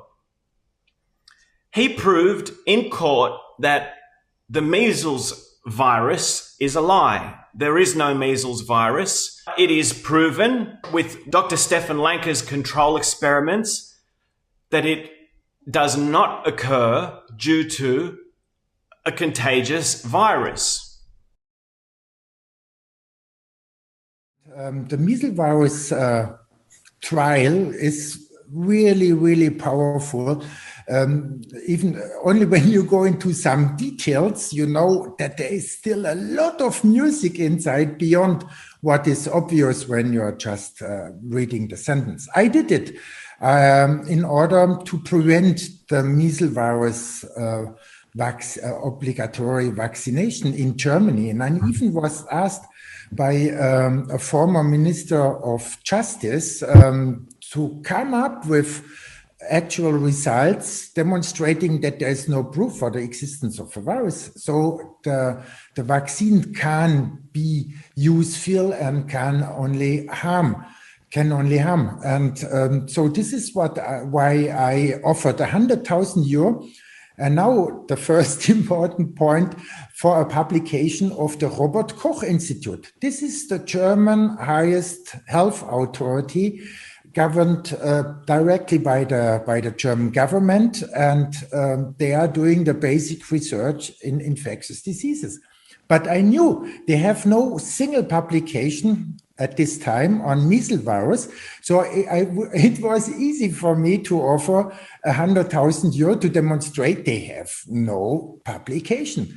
But for 10 years or more than 10 years at this time already, they were forced by law, the law of infectious diseases, to carry out scientific research on the measles virus, but they didn't. They only came up with photographs saying, look, this is the measles virus, but it was without it was not within a scientific publication. When people ask them, hey, where this is published, no, it's internal material and we don't give it out of our hands, and this is not science, you know. So, but then the whole story started. And then a young doctor came and he claimed the money. He sent Stefan publications, and Stefan said, no, sorry, there are no scientific proofs in these publications. They are not according to my rules that I published. So basically, this guy who sent the publications to Stefan Lanka then went to court and opened a court case because he wanted to have the 100,000 euros prize money. And Stefan accepted, of course, the challenge. He went to the court, and then there were, different steps. First level, then the higher level of the court, and finally he won this case. And what is very interesting, I think it's a historical case. Basically, what is interesting is there are the official publications of the court, protocols that everyone can download. And there are the official publications and also the official sentence of the court, of the higher court. And it's very interesting to read those because the court invited a top virologist from Germany as a witness, a scientific witness. And he really made some very interesting statements in front of the court. Basically, he said that it's not possible to prove anything in virology, and that the use of computer programs to come up with a genome sequencing is not a proof, which every virologist is using. All viral genomes are exclusively calculated by software. They are all computer models, and he said in front of this court case that it's not a proof for anything. It's very important to note that this matter of virology is not only about COVID-19. It's not only about this gain of function, lab leak, bioweapon, boogeyman. It's about all viruses. It's about the HIV virus. Right here in Australia, we've got our very own Perth group. They've been trying to get the truth out about the HIV virus since the 80s. There are people who will freely inject themselves with HIV contaminated blood. They don't get sick. It's not what people think. If you don't do the research, you buy into all these lies. And Fauci has been getting rich by poisoning people. People who have HIV symptoms are already doing it tough. And then Fauci hits them with AZT, the most toxic chemo poison that has absolutely no benefit whatsoever. If you can get people to buy into this lie that they have a virus, they'll consume this stuff that will take their life away. And then they'll say they died from the HIV virus. But people live with HIV all the time. It doesn't kill them. They only die when they take AZT. And for those of you who are very skeptical, some excellent news came up during the time that I spent making this video. It turns out that Dr. Mark Bailey's paper appears to have achieved the desired result. Dr. Tom recently reported that the experiments are going to be done. Let's see if it actually happens. This is a very exciting time for the No Virus team. I think those of you who follow the Way Forward Alex Zek's channel will see an interview with Jamie Andrews that Alex did. And in essence, what Jamie was able to do was to organize and get biologists, virologists to actually do the viral challenge experiments. And we're now in a position to report on the first findings of the cell culture and the electron microscopy. And I guess all I can say is if you're a virologist, it may be time to start looking for another job, because this should be the final nails in the coffin of the pseudoscience called virology, as we clearly demonstrate over and over again that, in fact, virology is a pseudoscience. It's not based on scientific principles. And when you do proper scientific experiments, you show that there is no evidence that any particle called a virus actually exists. I'm pleading with you to start seeing modern medicine for what it is. It's chemical warfare. It's eugenics. The people behind it believe that we are useless eaters who need to be kept down. We need a boot on our neck. We need less numbers. We need all the young men to die in war, because heaven forbid any of them actually choose to stand up against these criminal leaders. These people are not stupid. They have highly sophisticated strategies to keep us down, and we keep falling for it. This idea of contagion. Do sick people make healthy people sick? I spent most of my life believing that sick people made healthy people sick. So now that I know that I was taking all those injections for absolutely nothing, and all they were doing to me was forcing my body to have a need for a detox, I guess you could say that I'm a bit fanatical about not wanting to see other people put themselves through this. So I really wanted to get to the bottom of this contagion idea, because I heard about this study that was done during the Spanish flu in 1918, 1919, where there were hundreds of healthy young prisoners who were exposed to sick people in a whole range of different ways. I've got about an 18-minute clip here. Dr. Thomas Cowan goes through a list of studies. All these studies are going to be linked below on a website that I'm going to tell you about after I play this clip for you. Check this out. This was, I thought, the best compilation of the studies since 1900 or so, with actual clips from the papers of asking the question, which is my first step in my proposed debate: do sick people make well people sick? What does the science show? This person, what he did was he compiled the studies and actually posted clips from the actual papers so we can verify what he's saying.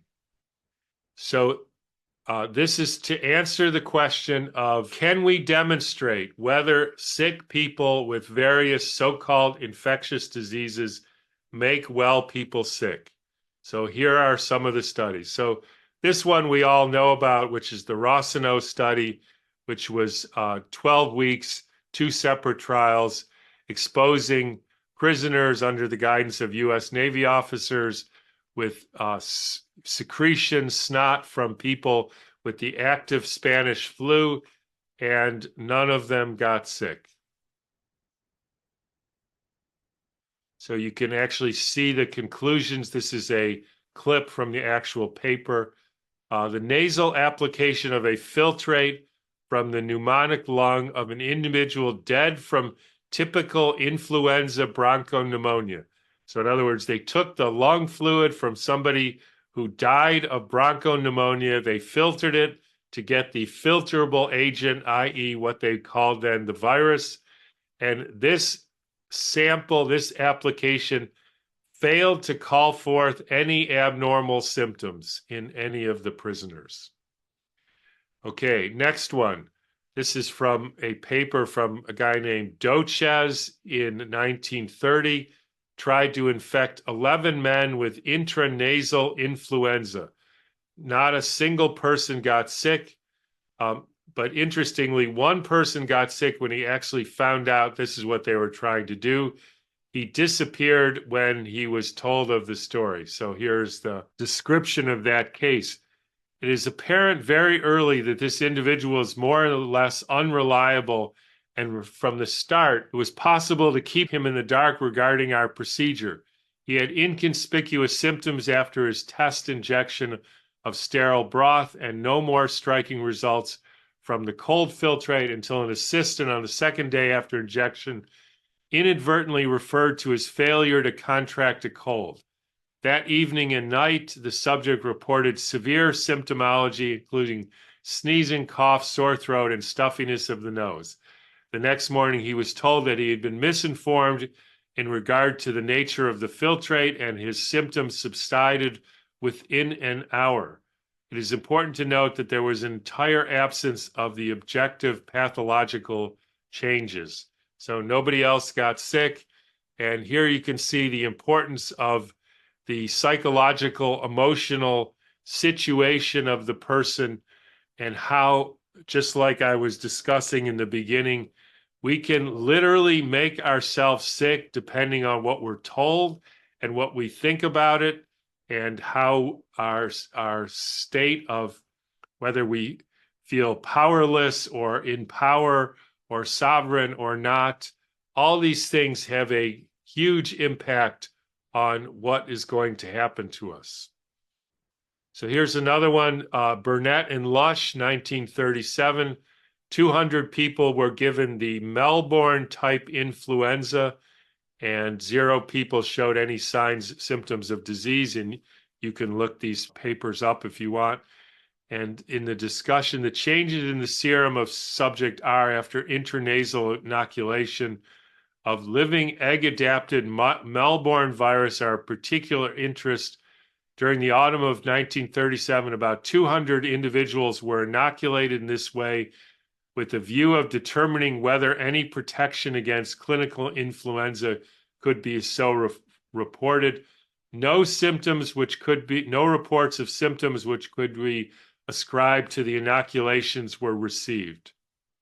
And so they then make up the story, because you have to keep the reification fallacies, and once you get a negative result, if you're a medical doctor or a modern scientist, then you make up another theory on top of that as to explain your findings. So they said a virus must have lost its pathogenicity for humans by being inoculated or grown in the eggs, and that's obviously ridiculous.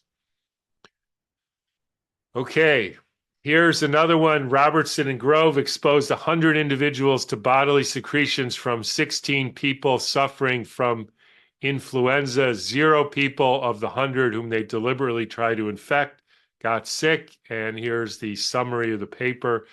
The, quote, experiments presented no convincing evidence indicative of either passing organism as something of the cause of their coryza, which means cold. We believe that the cases recorded as positive to be the result of factors independent of the inoculation. So again, these are various studies that have been done, and we're still waiting for the positive study that shows that this happens.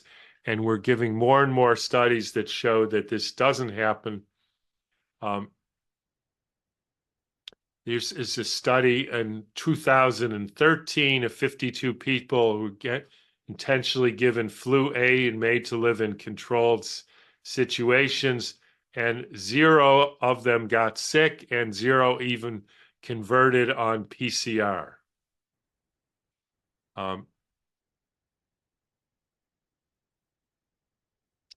So this is another one that they did in March 2020. They gave 30 people what he considered to be purified COVID virus intranasally, which was certainly not, and nobody needed any treatment. We've been over this study.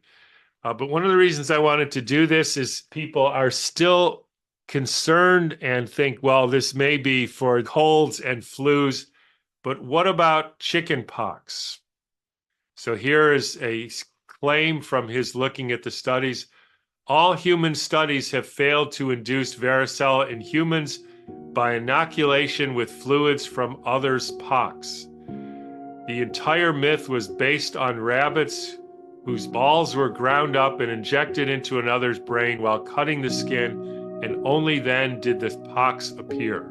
Here's another reason you need to understand the basis of modern medicine. On rabbits, balls were ground up and injected into another's brain. The amount of animal cruelty that these sick humans subject innocent animals to on a daily basis is completely unacceptable for any decent human being. Everyone who understands the rule set that governs our collective level of freedom and prosperity knows without question that the human civilization can never be free and prosperous as long as this is going on in our midst.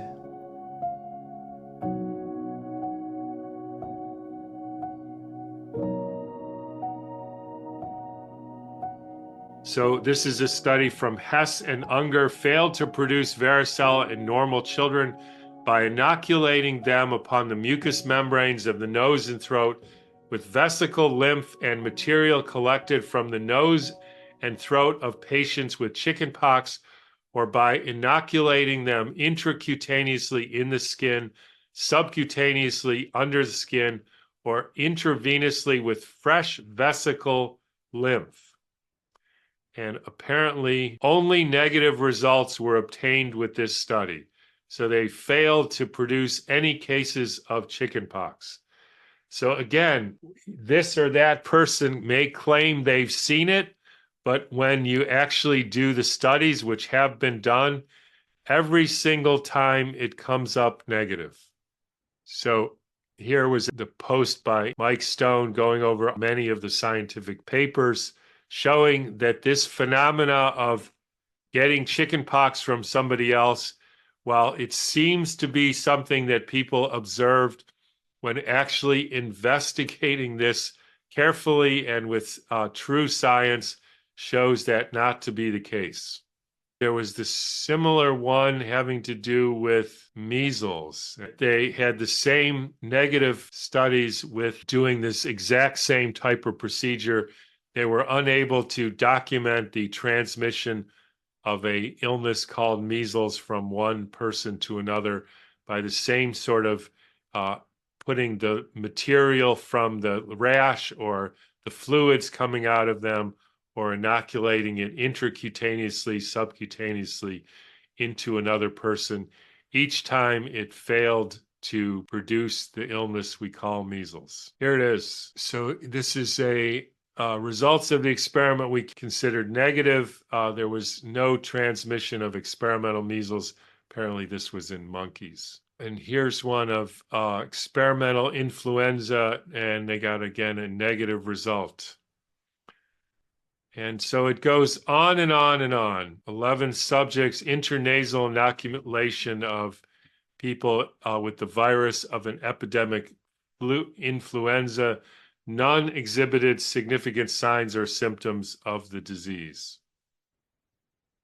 Here's another one with influenza. Here was the guy from 1901. For 15 years, he smeared the pus of smallpox patients on his face and used to go home with his family, play cards, treat other patients, never got sick or saw another person. And he talks about this interesting act he did. And here's one having to do with polio. and no polio was produced, where they were swabbed, humans and animals, swabbed samples from polio patients' throat and nasal passages were frequently swabbed with matter from the patients that was supposed to contain virus. No polio was produced in this way.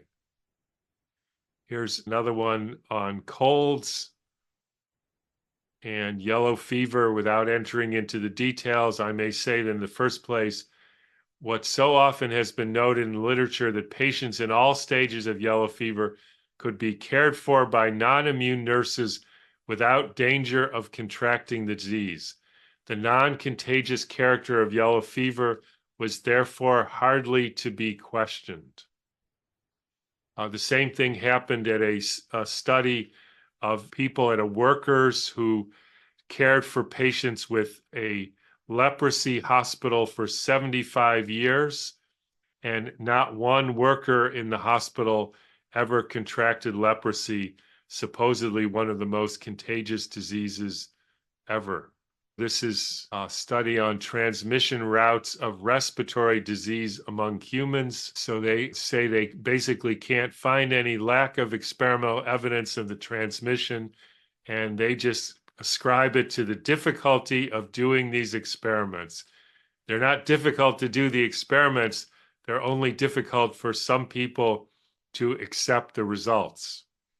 And here's the famous Padian study on AIDS or HIV couples for 175 sexually active discordant HIV couples. In other words, one tested HIV positive and the other didn't. And they had one patient over a period of 10 years. Not a single HIV infection passed between the couples. You can see that we observed no seroconversion after entry in the study. In other words, of all the 175 couples, after the 10-year observation period, not one seroconverted, in other words, became HIV positive. So even on their own ridiculous terms, they were unable to document transmission. So here's something David Crow and Torsten Engelbreg on avian flu virus H5N1, no proof that it existed and caused no transmission. Here's the other one on the measles. And so they said, it is remarkable that Sellards was unable to produce this highly infectious disease by means of the blood or nasal secretion of the infected individuals. It's interesting how, as we've said, facts mean nothing. So why would you say this is a highly infectious disease if all of the facts show that in fact it's not? They had a similar experience with varicella. And so you can go on and on. We have no evidence of human-to-human transmission of measles, and you can go on. So we have definitely provided the evidence for question number one: do sick humans with so-called infectious disease make well humans sick? And the answer from the science is no. So anybody who disagrees with that needs to show us a proper paper, because it obviously is true that simple observation won't give you the answer. So this is a case where you need to do some actual science, and the science is very clear. That's not the way it happens. And I know that's mind-blowing for many people. It was for me. Even when I first heard it, it took me a long time to actually accept it. So I understand that many of you'll be going through the exact same thing. You will recall how many times you've been sick after being around sick people. And I would just ask you to consider, if the people around Chernobyl all got sick together, does that mean that there was a virus spreading between them? Or if women living in the same household get their menstrual cycle together, does that mean that they're sharing a virus? It's wrong thinking. We need to have more scientific thinking than that. There are reasons why we get sick together, and we'll never get to the bottom of those reasons if we keep blaming it on something that does not exist. Okay, so all of those studies that Dr. Cowan just went through are all on one website called Fluoride Free Peel. That website belongs to Christine Massey, who is a statistician and a very brilliant researcher. And the most valuable thing that she has on her website, if you ask me, is not the contagion studies. During the COVID scamdemic, a lot of people were suspicious about this virus that was being used as an excuse to destroy all of our lives. And a lot of people from all around the world started sending in freedom of information requests to all different governmental health institutions all around the world. Were being asked by the public, show their data, show the studies, show us where you have this isolated virus that has been separated from all other materials so that it can be characterized and known as a confirmed thing that exists. At the point of making this video, we're up to about 220 different government health institutions have all failed to come through. I'll insert a clip here where Christine Massey will explain to you the sorts of responses that her and her colleagues get when they send off these freedom of information requests. The clip might be a little bit long because I want you to know that what she is asking for, it's not a trick question. They want to give trick answers, so she has to ask in a very specific way. Have a listen. Hello and greetings from Canada. My name is Christine Massey and I'm here to share some important documents with you relating to virology and more generally germ theory. I'm going to share my website with you and show you where you can find these important documents. So I'm going to share my screen and explain to you while we go along. So this is my website. It's called fluoridefreepeel.ca. While you're over here, for anyone who is still unaware of the broad spectrum scope of this global mass poisoning, you can click over here where it says More Facts and inform yourself about the neurological devastation caused by fluoride, especially in the water supply. What I have on my website, if you click where you see COVID-19 FOI responses, this is going to take you to a web page that contains important information from 40 different countries. And what these documents are is freedom of information responses. And so this is what the majority of these requests were focusing on. We were asking for any records of anyone in the world ever finding this alleged virus in the bodily fluid or tissue or excrement of any people anywhere on Earth by anyone ever. And to date, we have responses from 216 different institutions in 40 different countries, and so far no one has been able to provide us with even one record. They can't provide us with even one record, and they can't cite any record. So they've all admitted that they don't have a sample of the alleged virus, and they don't even know of anyone else who ever did obtain a sample of this alleged virus. So I'm going to familiarize you a little bit with this web page. This is the main web page for this alleged virus, SARS-CoV-2. And I'm in Canada, so this is where initially on the web page I show you the Canadian institutions. And as of today, we have responses from 52 different Canadian institutions. We have institutions at the federal level, the provincial level, and also many local municipal institutions.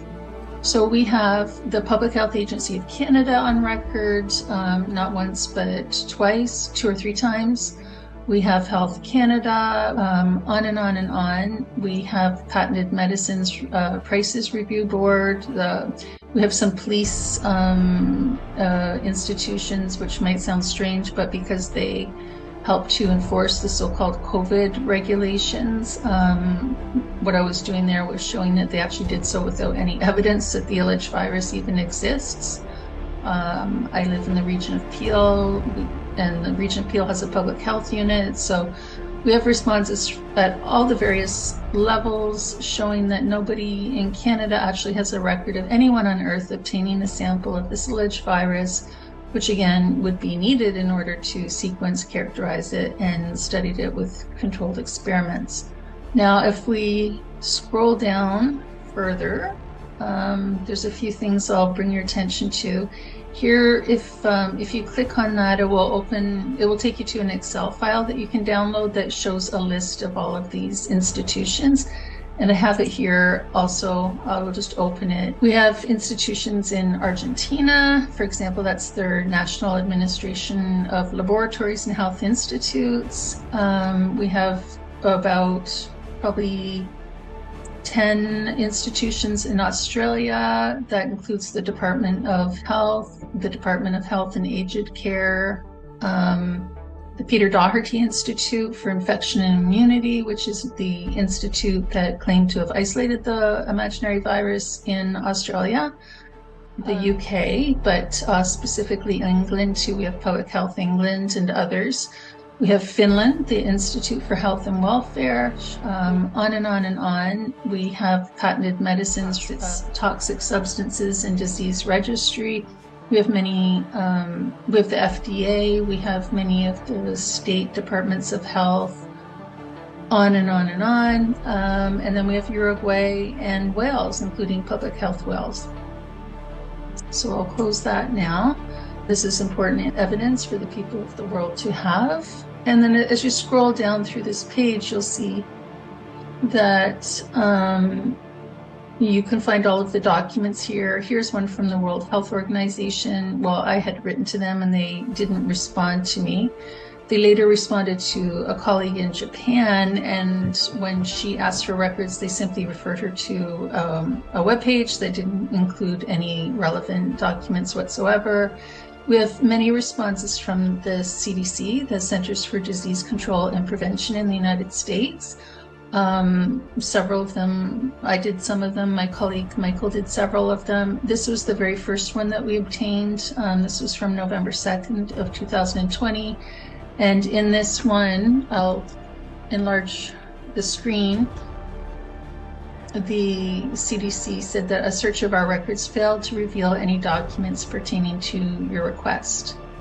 And then we have, on March 1st, another response from the CDC. This is in 2021. And in all of the responses, starting from March 1st that we received, the CDC stopped admitting flat out that they didn't have any records. They started giving more convoluted responses to make it sound like they do have science when they actually don't, and referring us to irrelevant studies.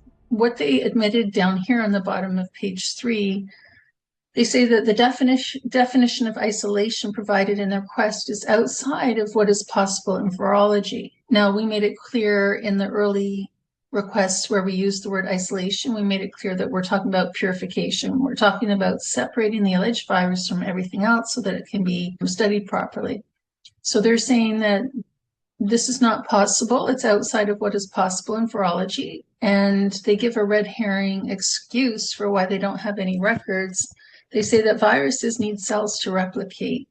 This is a red herring because the request had absolutely nothing to do with an alleged virus replicating. We're simply asking for records of it having been found and purified. And they say cells require liquid food. Again, that's irrelevant. However, SARS-CoV-2 viruses may be isolated from a human clinical specimen by culturing in cell culture. Now, culturing something, what they actually do is put a clinical specimen with a cell line, and then typically they also add cow material, which is, they use fetal bovine serum, and they also add toxic drugs. So they're, instead of trying to purify anything, they're going in the opposite direction. They're taking the clinical sample, which is already a complex substance, and they are mixing it with other complex substances and making a wildly complex and unnatural mixture that tells us absolutely nothing about a virus. And still, they don't try to purify from that mixture that they created. So there's literally hundreds and hundreds. You could spend many hours scrolling through this website. Like I said, we have 8 responses just from the CDC, and we have hundreds of other institutions on record as well. So now I'm going to take you to the responses that I got from some institutions in Canada. There were 4 institutions where researchers collaborated and allegedly purified this alleged virus. They published a paper claiming that they had isolated the virus, but what in fact they did was, again, mix things together and make a wildly complex and unnatural mixture. And what they do with this mixture is they are adding the clinical sample to a cell line. It's usually monkey kidney cells, not even having anything to do with humans. And they watch this mixture for several days. And if the cell line starts to break down, they call that cytopathic effect, and they attribute the effect to a virus. They have not conducted a valid controlled experiment where they started out with a specific particle that they think might be a virus, and where they can attribute causation to that specific particle. They don't have anything remotely valid happening. They just mix all these things together and attribute the result to a virus, which has nothing to do with science, and it's not remotely logical. So we asked all 4 of the institutions in question, and they all admitted that they have no records, and you can find all the responses from the 4 institutions. And I just wanted to draw attention to the response, a comment that was made from Mount Sinai Hospital, which is one of the 4 institutions. They told me in their response, the lady who was responding to me said, not only does the hospital,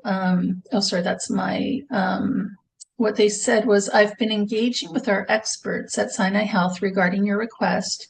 We are not clear on the records that you are requesting, as we are not aware that isolation of a virus in the manner that you have described is possible for any virus. It is not within the scope of current scientific processes. So they are telling us that this never happens in virology, just like the CDC admitted this does not happen in virology. They never find these alleged particles and purify them from the alleged hosts. And this is not a limitation of technology. Supposedly proteins and other smaller particles are purified. So it's not a limitation of the technology. It's just not something that's done in virology, probably because if they did purify particles, they would not be able to show that they actually fit the definition of a virus. And Mount Sinai Hospital admitted this to me not once, but twice. There's actually 2 letters from them in here. So I'll close that page for now. So just to recap, we have literally hundreds and hundreds of institutions from 40 different countries, all of them failing to provide or cite even one record of this alleged virus being found in and purified from any sick person anywhere ever. And so this is showing that they literally have no science whatsoever regarding COVID-19, because if you don't have any science showing that there's even a virus, obviously you cannot show that there's a coronavirus disease.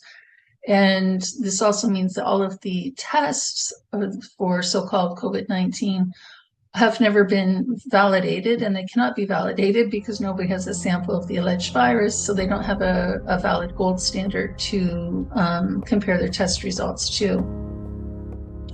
Now I'm going to take you to another page, and this is a similar web page, but this is where we focus on all of the other alleged viruses besides SARS-CoV-2, because as my colleagues and I who've been working on the FOIs discovered, Thank you to the efforts of other people such as Dr. Stefan Lanka in Germany and Dr. Andrew Kaufman and Thomas Cowan and Dr. Sam and Mark Bailey in New Zealand. We've come to realize that this problem is not specific to COVID-19 as indicated by the CDC and Mount Sinai Hospital. It's all of virology, it turns out, is not scientific. They never have a valid independent variable.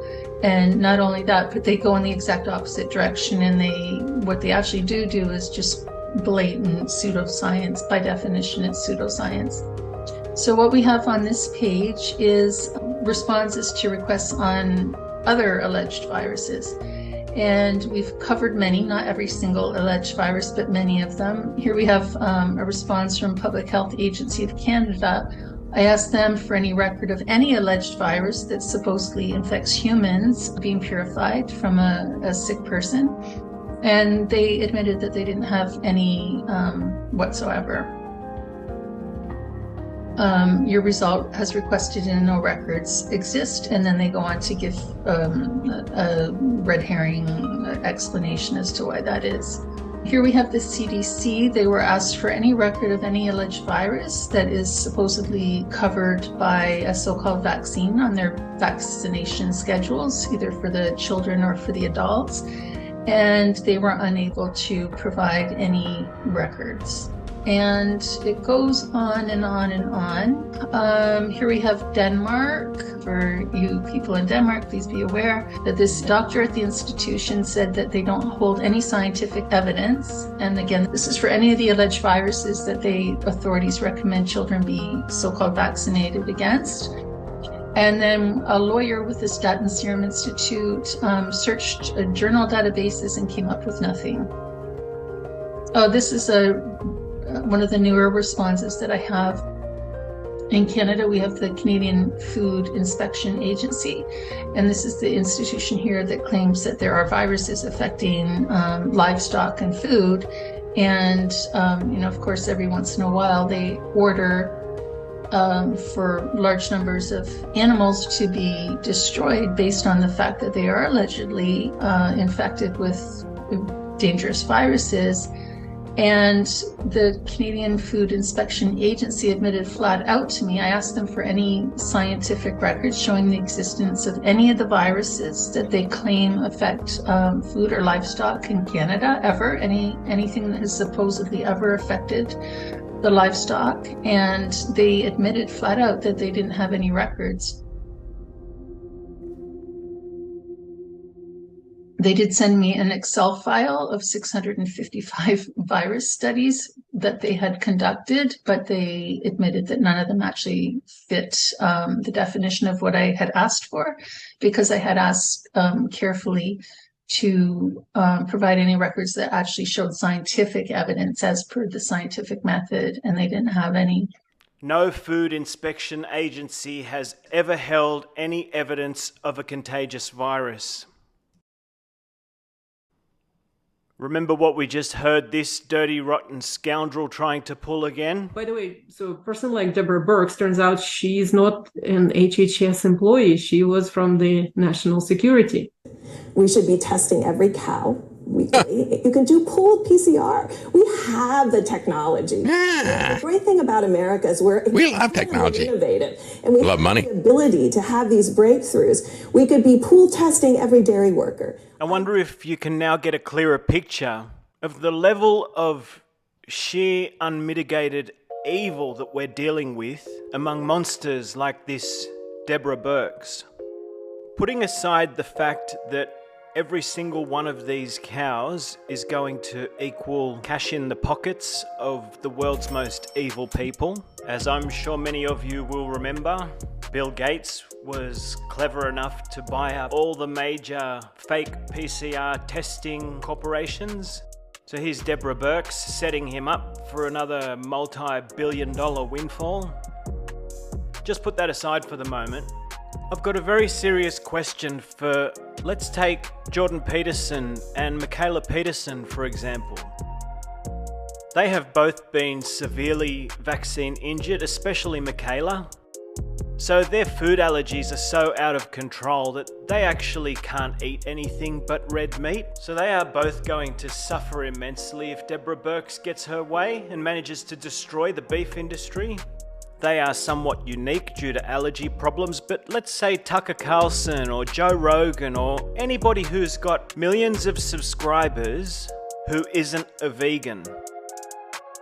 Or actually, this point counts even more so for the vegans. How would you be able to look yourself in the mirror now that you know all this, as the government does another criminally insane PCR testing campaign just to destroy the food supply? And you're watching on as literally millions of animals are slaughtered over this ridiculous, unscientific bird flu lie. Have a look at all these chickens that have been slaughtered for absolutely no reason. And this is only a tiny fraction of the amount that they kill across entire states and nations when they run their bird flu hoaxes. Imagine how many farmers will be completely destroyed by this PCR testing scam that they want to use to destroy the food industry. Imagine how many people will have to starve because they can't afford meat. And the only way that can be allowed to happen is if the people who have the ability to reach the masses make a conscious decision not to inform them of this fraud. If those of you who have a voice to reach the people do what you know to be right and educate the masses about this criminally diabolical operation that these demons are running, simply by shining light onto this, you'll be able to put a stop to it. The government only gets away with these things because they keep everyone in the dark.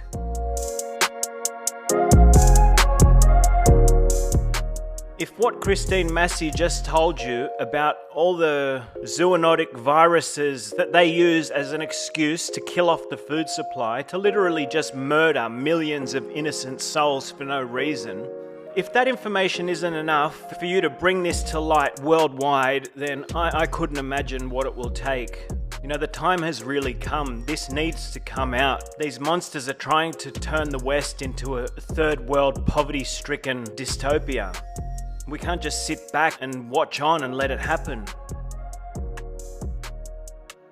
With such a serious situation as this that we are in, I would ask you to imagine what the effect would be if all of you simultaneously, everyone who has an audience, simultaneously upload a high production value collaboration piece outlining in granular detail all these crimes that have been committed against us. I'm sure most of you will agree that such serious problems actually require a united effort. And if you came together and made that effort, how much longer do you think the police and military would be willing to defend these monstrous politicians that launched this attack against us all? The vast majority of your supporters are being driven into physical, spiritual, and financial despair. Having already been driven out of their careers, now they're being driven out of their homes. And all this suffering is only made possible because the men and women of the police and military give the world's most evil people so much power.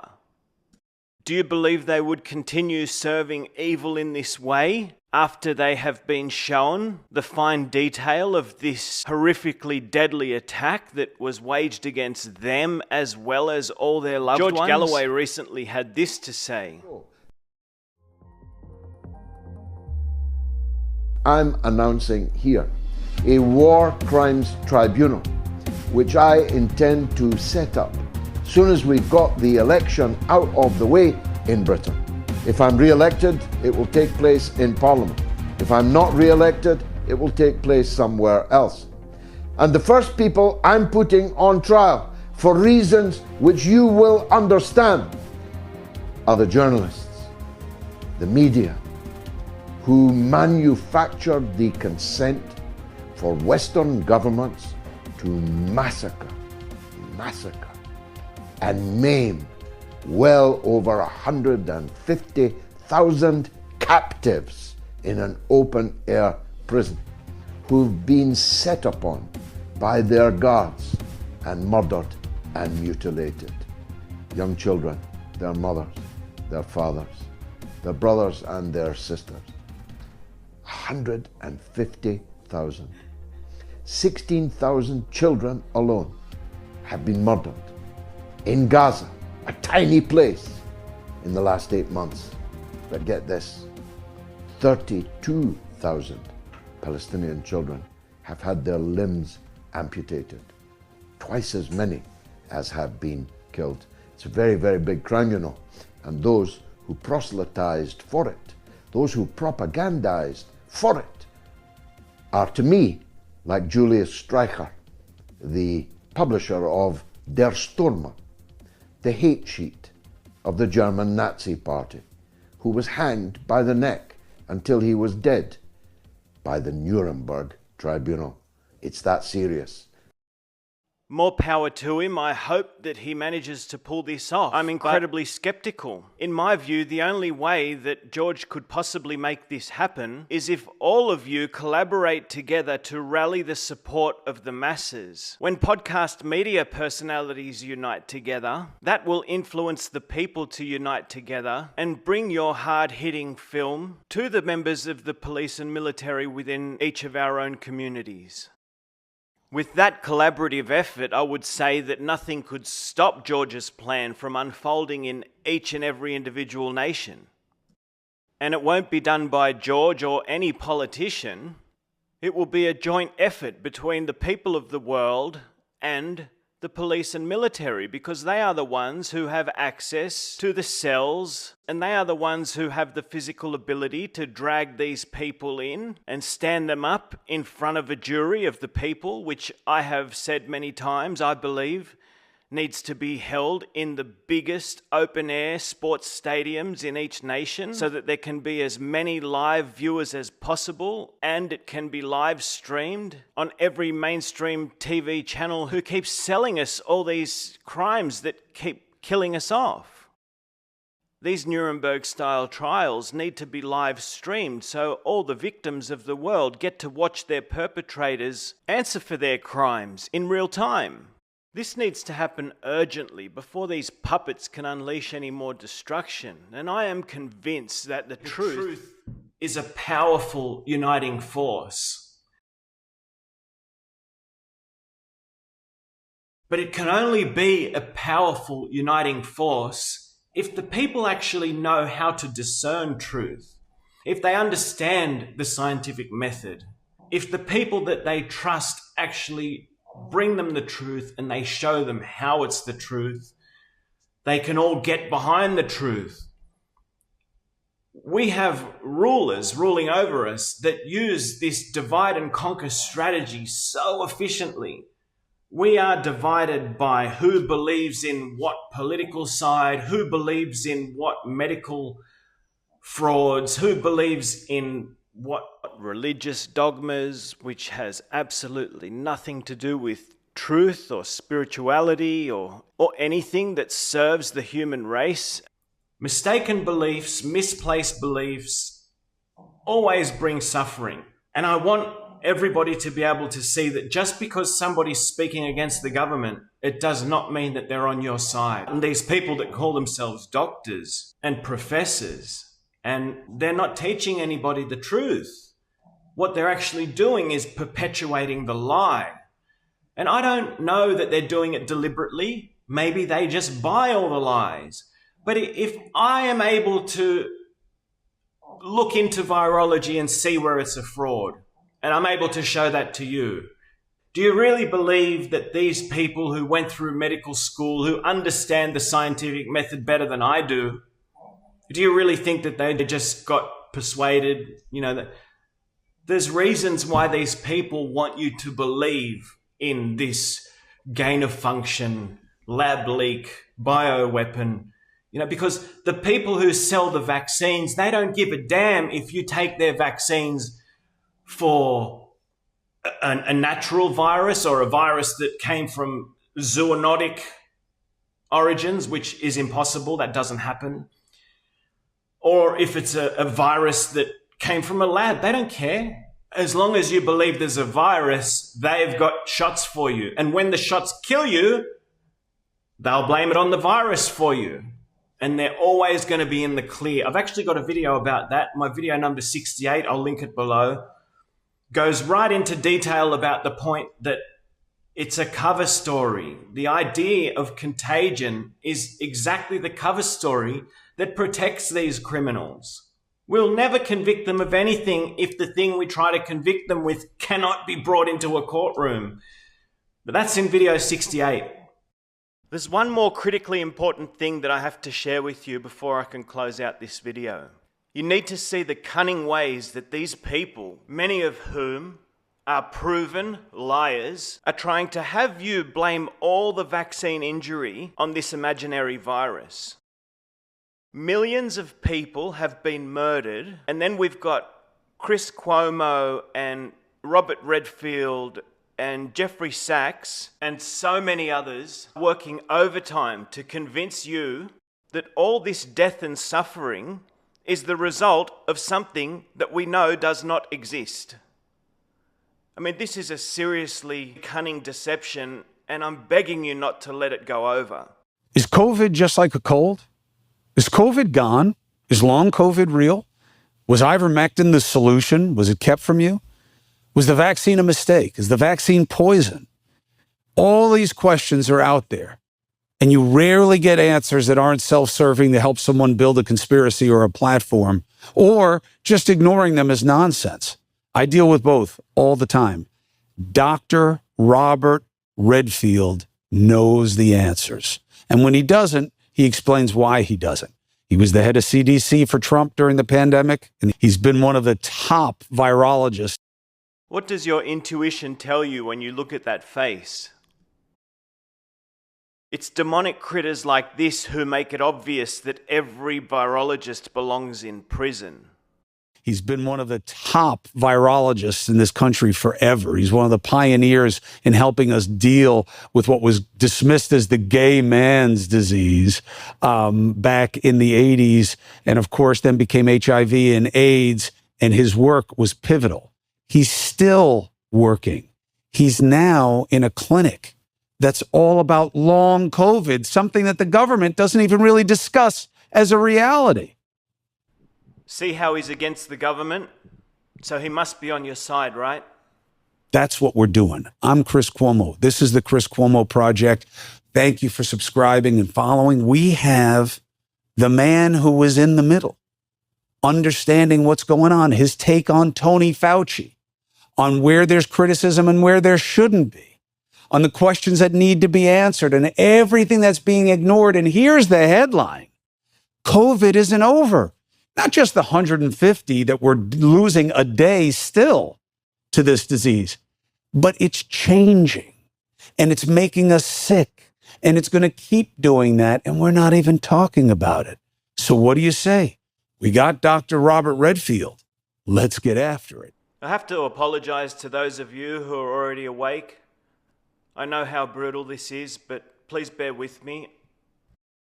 I think it's so important to show how these people have shifted over onto YouTube and they are promoted into mega stardom, whereas people like myself are not even allowed to post comments. All my factual videos have been deleted. I posted multiple videos trying to warn people and protect people, and they all got deleted. And we've got mass murdering criminals like this being promoted into stardom, so they can keep up the same mind control techniques that young people no longer fall for on the mainstream TV news. This is all about social engineering, and we have to start seeing through it. The United States created the novel coronavirus that we just suffered through, yes or no?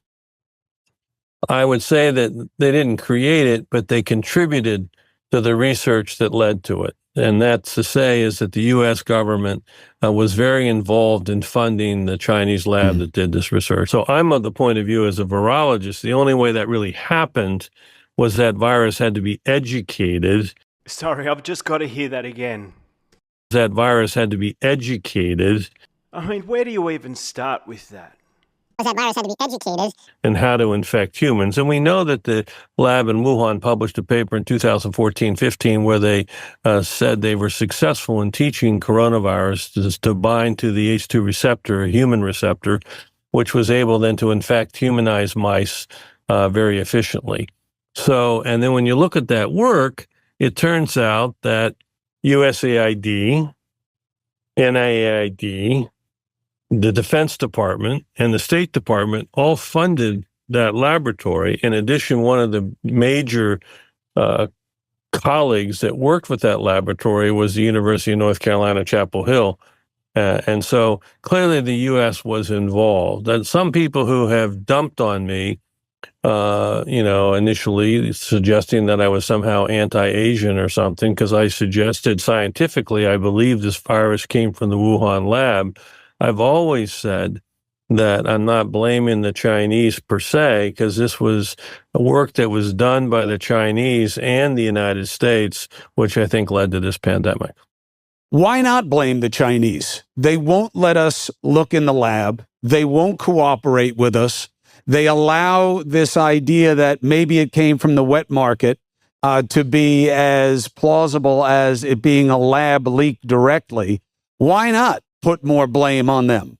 Yeah, I think it's really important. There's enormous culpability by the Chinese and the Chinese government. I was just saying for the lab work itself and the education of this virus to infect humans, I hold China enormously accountable by not adhering to the international health regulations. They didn't adhere to it. They were supposed to allow people like me and the CDC and the WHO to go in within 48 hours and help figure this out. They didn't do it. So not only are we generating public support for the hatred of China, which is the equivalent of public support for the military-industrial complex, you've got to have the population hating other countries in order for that population to keep paying taxes that fund the building of weapons. So let's all hate on China, while at the same time, we're being asked to believe that all these United States government institutions funded the Wuhan laboratory, and yet they were not allowed in there to see what's happening, even though they funded it. And this is what we're supposed to take seriously, these lies. I even had President Trump call the president of China to allow my team to go in, and that didn't happen. And Pompeo called his counterpart. Azar called his counterpart.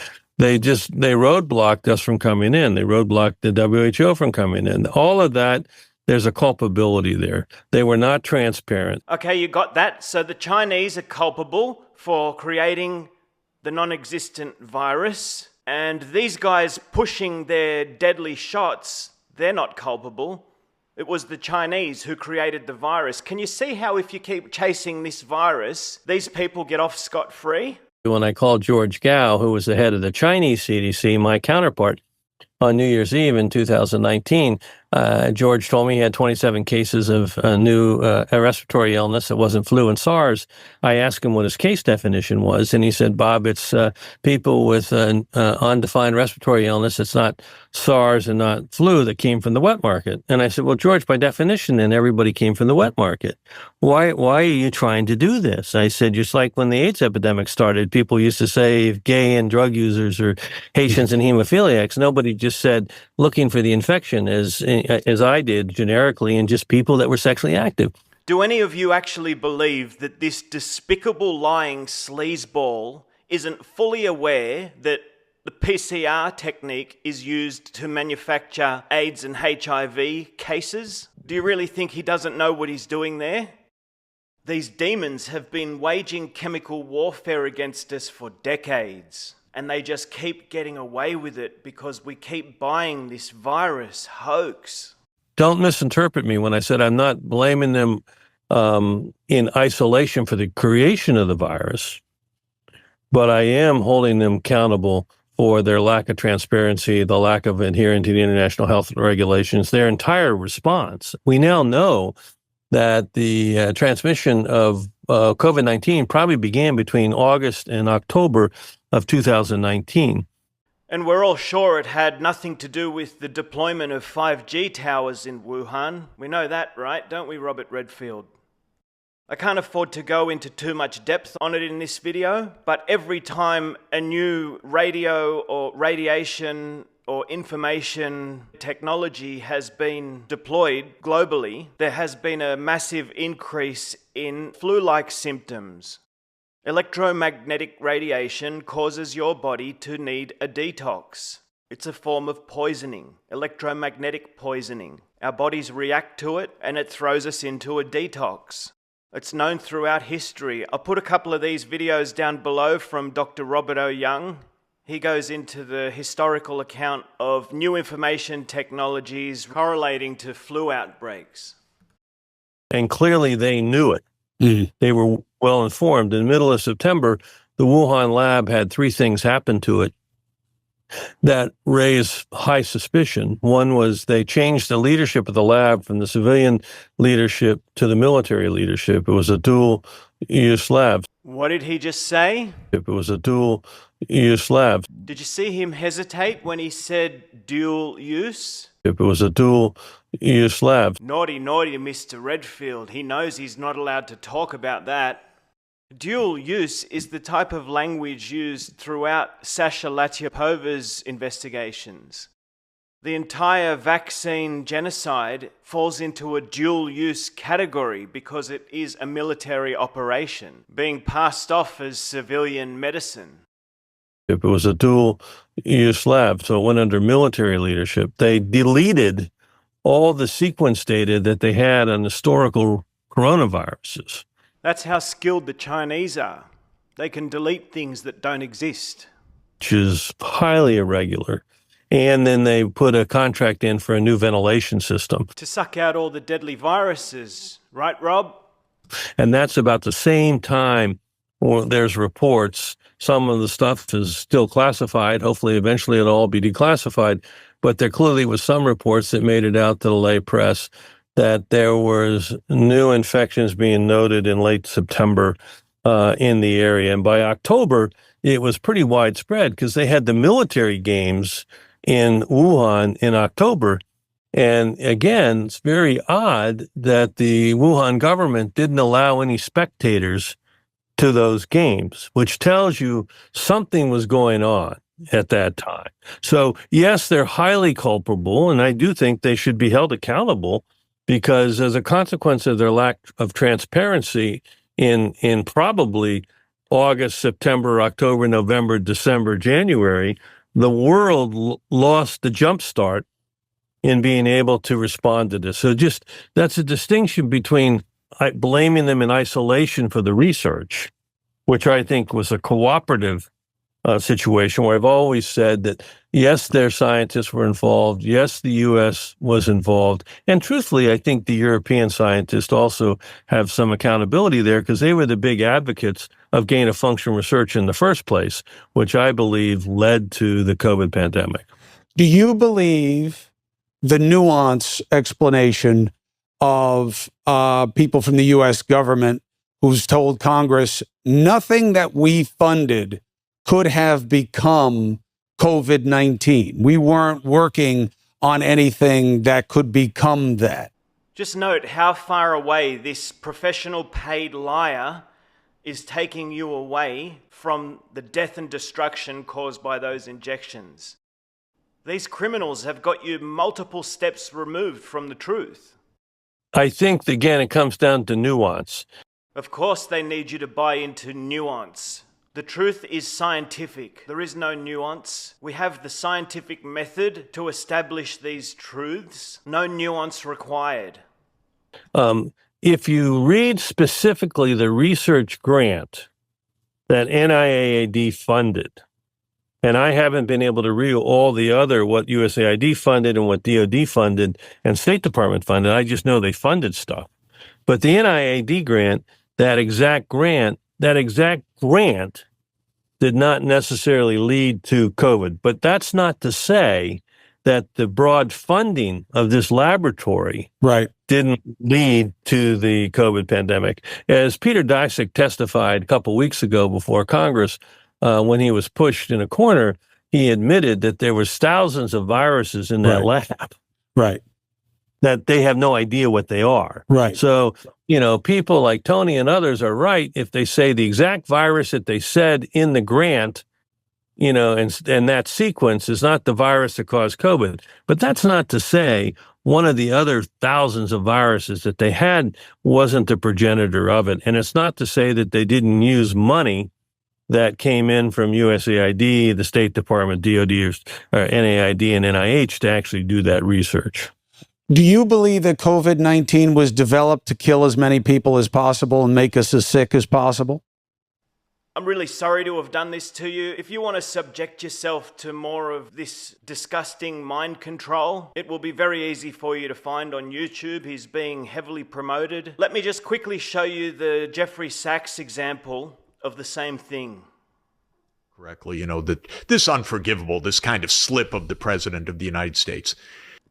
In order for me to abbreviate this for you, I'll just explain that this is right up at the end of Tucker's interview. Sachs has spent over 2 hours acting as though all of his views are diametrically opposed to that of the government. And in the last half hour, he has been promoting the idea of this lab leak bioweapon virus hoax. And now he's just saying how nobody in the government or the media will help us step away from the cliff. And then he drops the line that I want you to hear. Maybe we could decide how to step a little bit back from the cliff. And no, absolutely the opposite. Completely the opposite. And I've seen, not only you could have a pandemic that kills an estimated 20 million people and not really care to find out where it came from. You could have a pandemic that kills an estimated 20 million people and not. So keep in mind, Sachs was talking to Tucker Carlson. No doubt Tucker Carlson will remember this interview from a few weeks ago. About it. A lot of people were killed or permanently disabled by it. How many is the question? How many people were hurt by the vax? How many people were killed by the vax that was mandatory? Well, we just spoke to Brett Weinstein on this show, Professor Brett Weinstein. He told us he's seen research that up to 17 million people across the globe may have died from it. Watch. I was recently at a conference in Romania on the COVID crisis, and so there was a lot of work trying to unpack what we actually understand, and I saw a credible estimate of something like 17 million deaths globally from this technology. So 17 million deaths from the COVID vax? Well, when you scale up to billions, it's not hard to reach a number like that with a technology this dangerous. Now, to your deeper question, I think let's steel man. So just for perspective, that's like the death toll of a global war. Yes, absolutely. This is a great tragedy of history. So that proportion. 17 million globally. Now that's an estimate. And the interesting and most shocking fact, actually, is that we don't really know because no one seems to be keeping track. So it falls to people who don't work for the U.S. government. And one of them is a man called Steve Kirsch. Steve Kirsch joins us now. Steve, thanks so much for coming on. Thank you, Tucker. It's great to be here. So before you tell us what you found, and you've been working on this, it seems to me, day and night for a couple of years, tell us your background, because you don't have a background in public health. It's sort of a weird life trajectory that you've had, which I think makes the story more compelling. How did you get to where you are now, to doing this? Well, as a young kid, I had a summer school probability course when I was in high school, and that was just really game-changing for me. I was fascinated by math and just really excelled in math. And I went to MIT, got a couple of degrees from MIT, left MIT, started about 7 different high-tech companies, a couple of couple of them had billion-dollar market caps. And then what happened is COVID essentially closed my business. No, politicians closed your business based on a fictional construct that they called COVID. And that we couldn't go into work. And so I was looking to do whatever I could to make a difference so that I could go back to work and everybody else could as well. And so I started looking at early treatments and started the COVID-19 Early Treatment Fund, raised about $5 million. And we funded research on drugs like fluvoxamine, which was featured on 60 Minutes. Okay, please make a note of what Steve Kirsch just said. He just told you why he will never engage in an honest debate on the pseudoscientific practices that are used to hold up the criminal enterprise of virology. Nevertheless, that does not mean that I disregard his calculations when it comes to the deaths that have been caused by the deadly shots. We funded research on drugs like fluvoxamine, which was featured on 60 Minutes. And then there was, of course, this work on the vaccine in the background, and we were all very hopeful that the vaccine would be successful. Yes. And so it came out, and the FDA said that they have tested it, and it's totally safe, and everybody should get it. But if you look at the time series cohort analysis, deaths are rising. So in all cases, the deaths are exceeding what you would expect from background. There's no doubt about it. I've talked to epidemiologists. It's like, look, it's very, very clear. It's crystal clear. We have record level data. It's the best data possible. And it shows without any doubt whatsoever that the vaccines are killing the very people that they were meant to protect. So it's confirmation of what we saw in the Medicare data. What do you think, based on the numbers that you've seen and analyzed, the death toll is from the COVID vax? Worldwide or how about worldwide and the U.S., if you have those? Yeah, I mean, worldwide, it's over 13 million people easily. Denny Rancourt came up with 17 million people. And I don't disagree with that at all. I think that's a fair estimate, and that doesn't surprise me at all. I know it's at least 13 million, so 17 million isn't a far stretch from that. And do you think Tucker would have forgotten that there were approximately 17 million deaths caused by the shots? I'm sure he hasn't forgotten that. I'm not sure why he didn't ask Jeffrey Sachs if he would discern the difference between the two. They were over 2 hours into the interview by that point, so I suppose he wasn't in a position to go down a whole new rabbit hole. But in my view, this is one of the most critically important deceptions that needs to be uncovered. And failing to uncover it is setting us up for a future of repeated pandemics, approaching a point of forced vaccinations. I mean, they're taking us into a hell on earth here. And remember what I told you at the start? Even Gerald Celente has fallen for this. COVID vaccines may have contributed to 3 million excess deaths in the West. 3 million excess deaths. The last numbers I looked at, some 7 million people out of 8 billion died of COVID. That's it. And 3 million extra, right? Because of the COVID jab. Operation Warp Speed. As long as he believes that there's one death caused by a virus, the perpetrators of these crimes have got their cover story set in place. In closing up this long video, and I do appreciate you staying with me for so long. I know it's a long video, but it's a huge subject, and you really can't get to the bottom of this stuff in 5 minutes. This is what was necessary. And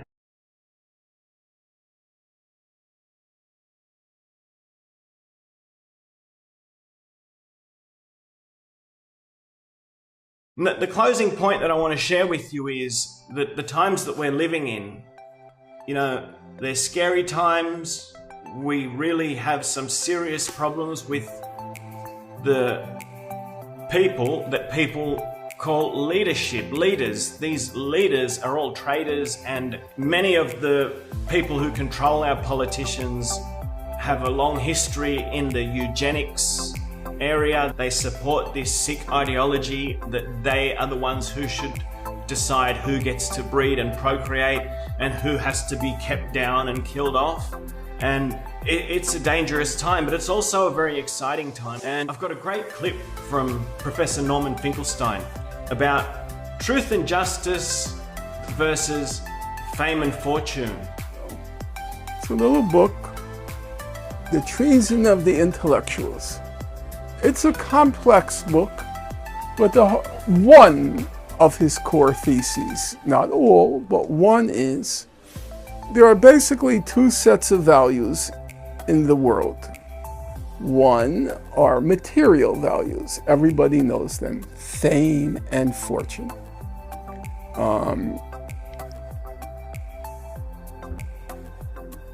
Fame and fortune, power and privilege. Fame and fortune, power and privilege. It's what 99% of humanity strives for. You want a little recognition in life, a little fame. What Andy Warhol famously called the 15 minutes of fame. Everybody wants their 15 minutes of self-recognition. And everybody wants a little money, a little privilege. You want the power, you want the privilege, you want the fame, the 15 minutes of fame, you want some fortune. That's what 99% of people strive towards. And Bender calls that the real world values, the material values of the material world. And then he says, on the other hand, there's a tiny fraction of people who strive for spiritual values. And the spiritual values everybody knows. The cameraman knows, the cameraman's assistant knows, the sound man knows. It's called truth and justice. Okay? Those are, so here we have fame and fortune, and here we have truth and justice. And Bender says, those two sets of values always come into conflict. There's a fundamental contradiction between the two. The more fame you have, the more fortune you have, the less truth there is in your life, and the less justice there is in your life. I would say that what we're moving into is a time where truth and justice is going to be the heart of fame and fortune. People don't respect the Hollywood actors anymore. People respect and admire those who bring them the truth. And I think this is an amazing time. I think it's such an exciting thing. People don't want to be lied to anymore. People aren't interested in movies with actors pretending to be something they're not. It has a repellent sort of energy about it. It's like we know we're being lied to, and nobody enjoys being lied to. And so I think that's very exciting. I think it's very exciting to know that I can back up everything that I'm saying. It's going to be all right here for you, just one click away. On every video on my channel, in the pinned comment is my email address. If something doesn't add up to you, if you have picked up flaws in anything that I'm telling you, you are very welcome to just write to me, and I will be happy to send you whatever it is that makes me so sure of the things that I've shared with you. I'm more than happy to do that. I know you can find the answers yourself, but I know for me personally, I would love to be able to not have to dig through everything and just ask someone if you could just send me something. It makes it a lot easier. I've already done the research, so I can just know exactly what you need to see to help you overcome whatever hurdles you're coming across to get to the bottom of these frauds. So I hope I've inspired your curiosity at the very least. If I've done that, then I've done my job, and I do appreciate you all taking the time, especially those of you who have an audience.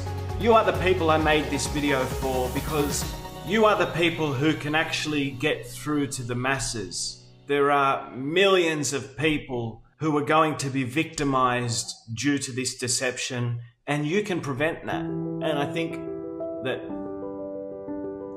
any decent human being who is loyal to the human civilization is going to want to do that. And I thank God that we have the means. People like those of you who have a large audience, you can do that. So I really appreciate your time. Thank you for staying with me through to the end, and I look forward to being with you again in the next video. God bless everyone. See you soon. A little cartoon just to add a little levity to the situation. So I don't know if any of you have seen this. So this is the typical way that virologists seem to think. You can see viruses by the number. 10 nonillion, I didn't know that was a number on Earth. 380 trillion in humans. 100 billion shed daily from a person. 200 million per cough, we've heard that. 100 million viruses per ml, 10 million viruses excreted per breath. And when we ask the virologist, well, why don't you just take some sputum from somebody you'd say has a virus and just spin it down and show us a purified sample of the virus, should be easy enough. They always say the same thing. There's not enough viruses in the fluids to purify and isolate. 220 different institutions have said the same thing, and it strains credulity given these are the numbers that they say. So I guess I would have to ask, how many million or billion per breath would you have to have in order for these viruses to be seen and purified and isolated in the fluids? And then I would also love to see how they came up with this number. That would be an interesting thing to find out.